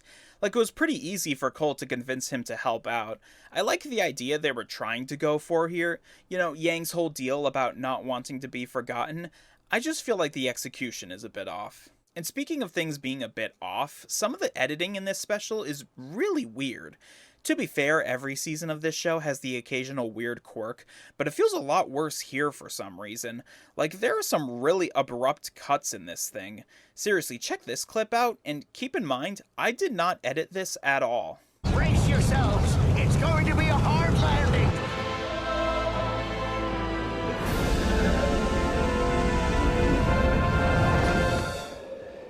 Like, it's not just me, right? This is a jarring cut there. Weirdly enough, there's actually a version of this special made specifically for China, which, like, normally I wouldn't bring that up, it's just in another language, whatever. But for some reason, a bunch of scenes in the Chinese version are animated differently than in the English version, so, you know, what's up with that? Regardless, my thoughts on Day of the Departed are much the same as Season 6. By the time it ended, I just felt weird about it. I don't know, I know that's a vague way to put things, but that's just how I feel. I wouldn't call it good or bad, just somewhere in that odd middle ground. Okay, we can talk about Season 7 now. Alright, now this season starts off with a bang. Like, immediately, one of the first things we see, this big portal pops open, it spits out a guy, Wu's there, and they just start fighting. And I'm like, okay, I'm interested. Now, it doesn't take long for Wu to win, obviously, but then a magic blade pops out of the portal, and the mystery guy grabs it, and then he starts warping around, and Wu is basically beaten at this point. Then the ninjas show up, and they start fighting him, and then they lose, and then he just leaves. Okay, what the hell is going on? So this season introduces us to two new characters, Crux and Achronix, two elemental masters of time manipulation who basically had massive egos and wanted to take over Ninjago at one point. To stop them, a younger Wu and Garmadon used magic time blades to steal their time powers, but both Crux and Achronix refused to admit defeat and basically chucked themselves into a time vortex along with the blades to escape. Somehow, by looking at a blimp, Wu figured out when the Time Brothers would return, and now that they have, they reunite with each other, one of them having been disguised as the museum curator from Day of the Departed. Kind of a cool twist with that one. With the two now teamed up again, they attempt to kidnap Cyrus Borg, and eventually Wu, using samurai warriors made of snakes. Just go with it. Eventually they start kidnapping even more people, and then they just start stealing any metal object that isn't nailed down. Now, what exactly they plan on doing with all this is a big mystery for most of the season, but we eventually learn that they're using the kidnapped people not only to build armor and weapons for their army, but also a device called the Iron Doom, a massive time machine essentially that Crux and Achronix plan to use to take over every point in history with their snake army. Turns out, though, that the Iron Doom requires the 4 time blades to work properly, the weapons that Wu and Garmadon used to steal their powers in the first place. They were all tossed into a time vortex, and because of that, they just kind of pop out of time portals at random points throughout the season. A good few episodes revolve around the ninja racing Crux and Achronix to get each blade, and they're all generally interesting, especially when we get to see what kind of time power each blade has. Like I said back in Season 6, a lot of these seasons tend to focus on one particular ninja more than others. For this go-around, we actually focus on 2, that being Kai and Nia, and it starts as early as the first episode. What is that? I think it's a portrait of our parents. Whoa, this dates to when I was like 3 years old. Shortly before they disappeared. We know so little about them, Nia. Father was the elemental master of fire. Mother was the master of water. And they left us the old blacksmith shop, and little else. Nice exposition there, guys. No, but seriously, let's talk about this whole plot thread, because if nothing else, this is something I've been looking forward to the most. Okay, so pretty much since Season 4, I think, the show has been teasing us with the concept of Kai and Nia's parents. Now, these are two characters who were hardly ever brought up beforehand. In fact, it was kind of implied that Kai and Nia were both orphans and their parents had just died before the series started. Every so often, though, their parents would be teased in some way, and Season 7 is where we finally get the payoff for it all.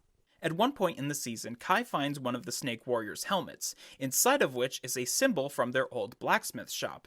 This leads him to theorize that either his mother or father has something to do with Crux and Achronix, something which Crux himself essentially confirms. Your parents were not who you think they are. They didn't fight against us. They fought with us! What? It can't be.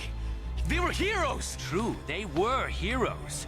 But heroes for our side! Under the assumption that his parents are still alive, Kai goes looking for them, eventually finding them, and we learn the reason that they've been gone this whole time. And it's stupid. So essentially, Crux forced Kai's parents to work for him and, like, make him weapons and stuff, and he threatened to kill their children if they didn't. Now, that doesn't really make sense when you think about it. One, because that's exactly what he and Acronix have been kidnapping people for, so, like, why even bother with that part of the plan if you already had people building you stuff? But also because, like, and maybe I'm missing something here, but Kai's parents are both fire and water elemental masters, respectively, and Crux is just one guy, a guy who doesn't even have his time powers at this point. Like, they really couldn't have overpowered him or something. Wow, for all that buildup, that's a bit of an anticlimax there. Also, small thing, but the voice actor for Kai's mother, Jillian Michaels, she also voices Lloyd, and it's, like, distractingly obvious at points. Okay, let's talk about these two, Crux and Acronix. They're enemies from Wu's past who have come back in the present to cause trouble.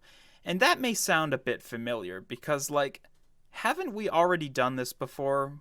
Wasn't that Moro's whole thing? Well, I can say for certain that these guys are no Moro. They're evil because they're evil. That's about as deep as it gets with these guys.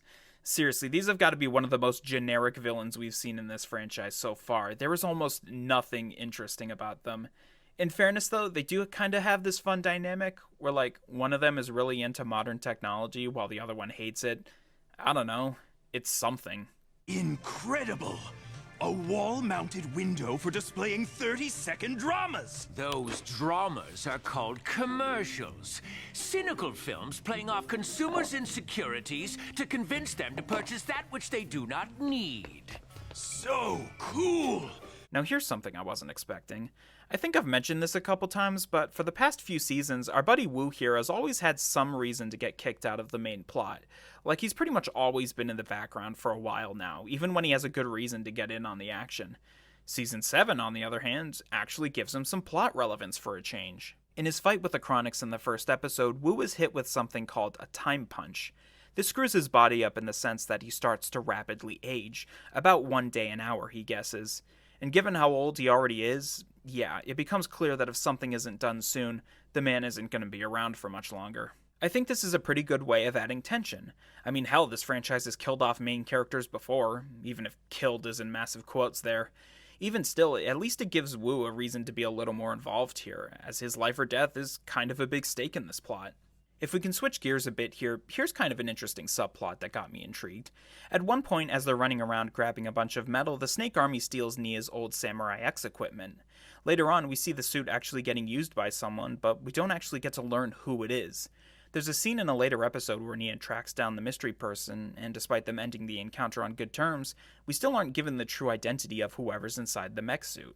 Now, there's plenty of context clues that makes it pretty obvious who it is, but that's a conversation I'm gonna save for a later date. The point is, the fact that they're actually trying to make Samurai X a thing again is kinda cool, even if it isn't actually Nia this time around. So Kai and Nia end up getting themselves captured by Crux and Acronix and are forced to retrieve the last Time Blade for them, the location of which is at the bottom of an ocean that's on fire. After fighting some rock monsters, the duo find the last Time Blade, and almost immediately lose it to Crux and Acronix. Now with all 4 blades, the bad guys use them to power the Iron Doom, and oh wow, okay, it's literally a giant time-traveling kaiju. Okay, that's kinda rad. Kai, Nia, and Wu follow them through the massive time portal they create, taking them all the way back to the past when the Time Bros were originally defeated. In what's honestly kind of a fun climax, Kai and Nia end up teaming up with the younger versions of Wu and the other Elemental Masters to defeat Crux and Acronix. The combined efforts of all the Elemental Masters end up being too much for the villains, and in a last-ditch attempt at success, the Time Bros attempt to travel to the far future, but are followed after by the heroes. In an act of sacrifice, Wu breaks the Iron Doom mid-travel, sending Kai and Nia back to the present, while he, Crux, and Acronix are flung off to parts unknown. In the aftermath, and now without their original sensei, the ninja accept Lloyd as their new leader and master, and dedicate themselves to finding the now lost Sensei Wu. Something I guess I can commend regarding the way the series has been structured is that so far there hasn't really been a storyline that's felt out of place in this universe. What I mean by that is that the Ninjago world has been set up in such a way that basically anything can happen in it without it feeling like they're jumping the shark.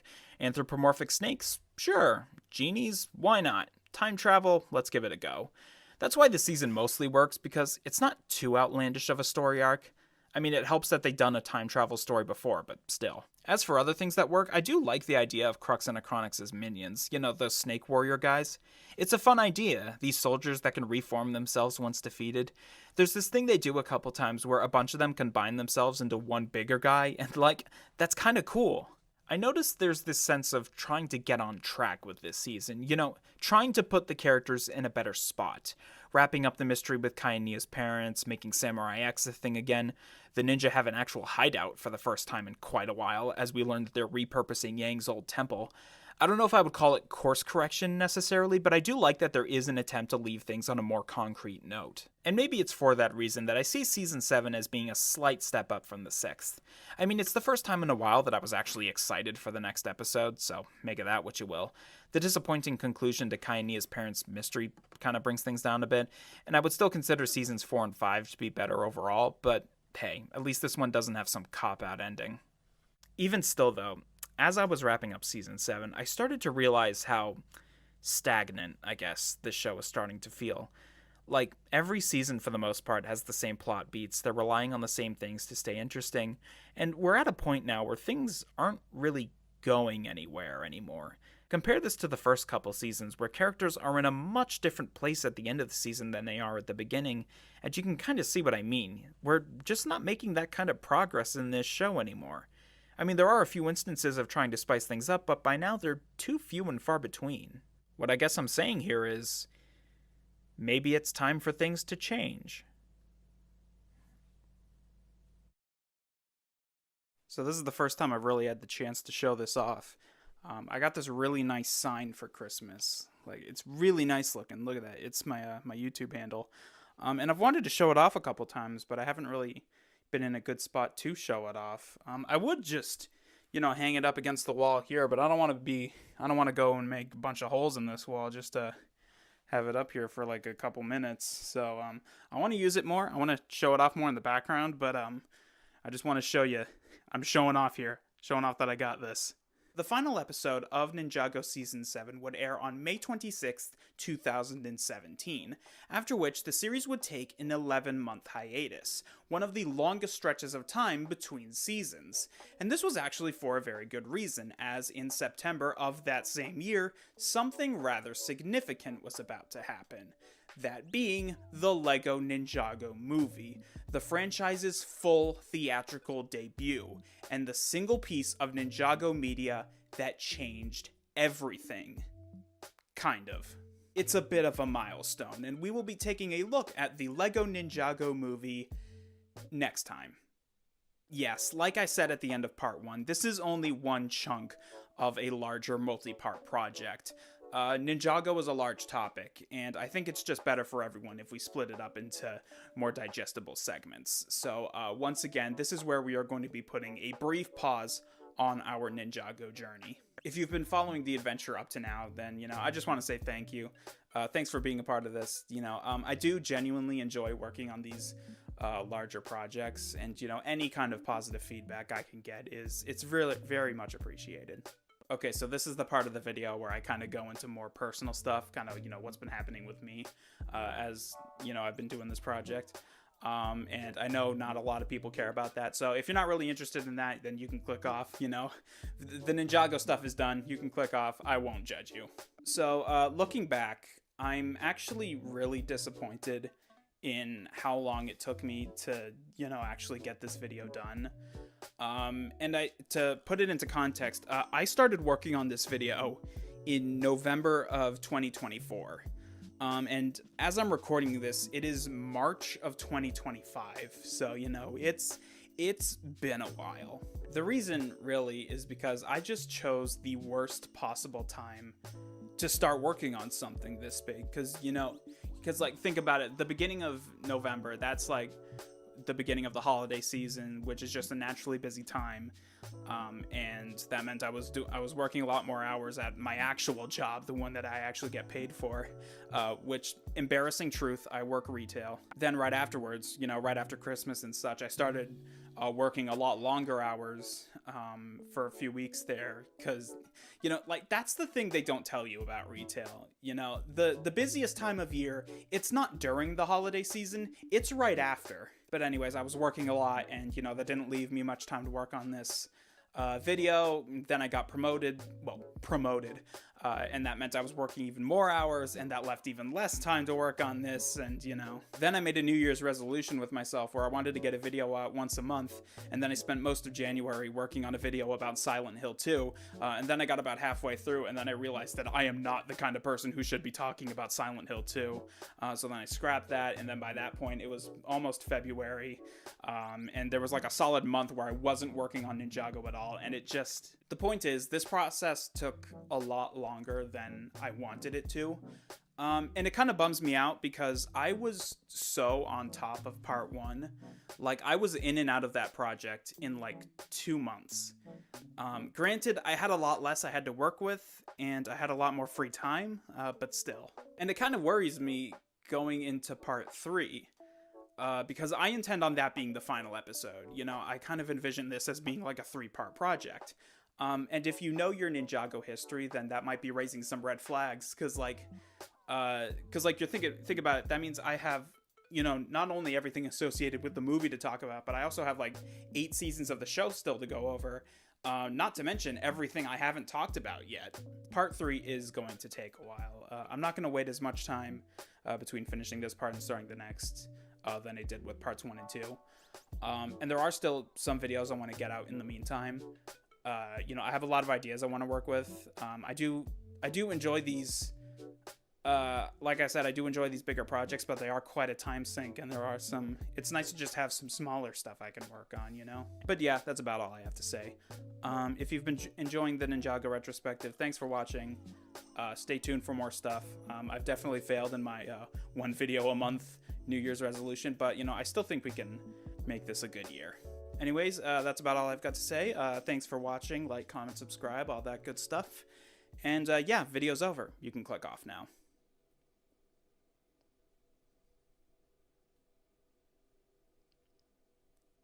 Are they gone? All right, is everyone off? Is everyone off the video? Okay. Now that I'm absolutely confident that everybody has clicked off the video, I would like to spend the next 20 minutes talking about one of my favorite comic strips of all time, and that's Penny Arcade. I quite like Penny Arcade, so I'd just like to talk about it for a while, which nobody's going to be watching this far, so I can talk about it as much as I want. Now, Penny Arcade, I think, is a very fun strip. So basically, it was started in, I believe, 1998 by these two guys, and really, the basic premise, it's really about video games, or just kind of anything, just kind of current in, the pop culture zeitgeist. And something I think that not a lot of people talk about is the art. The art has gone through quite a bit of change since its inception, really. My personal favorite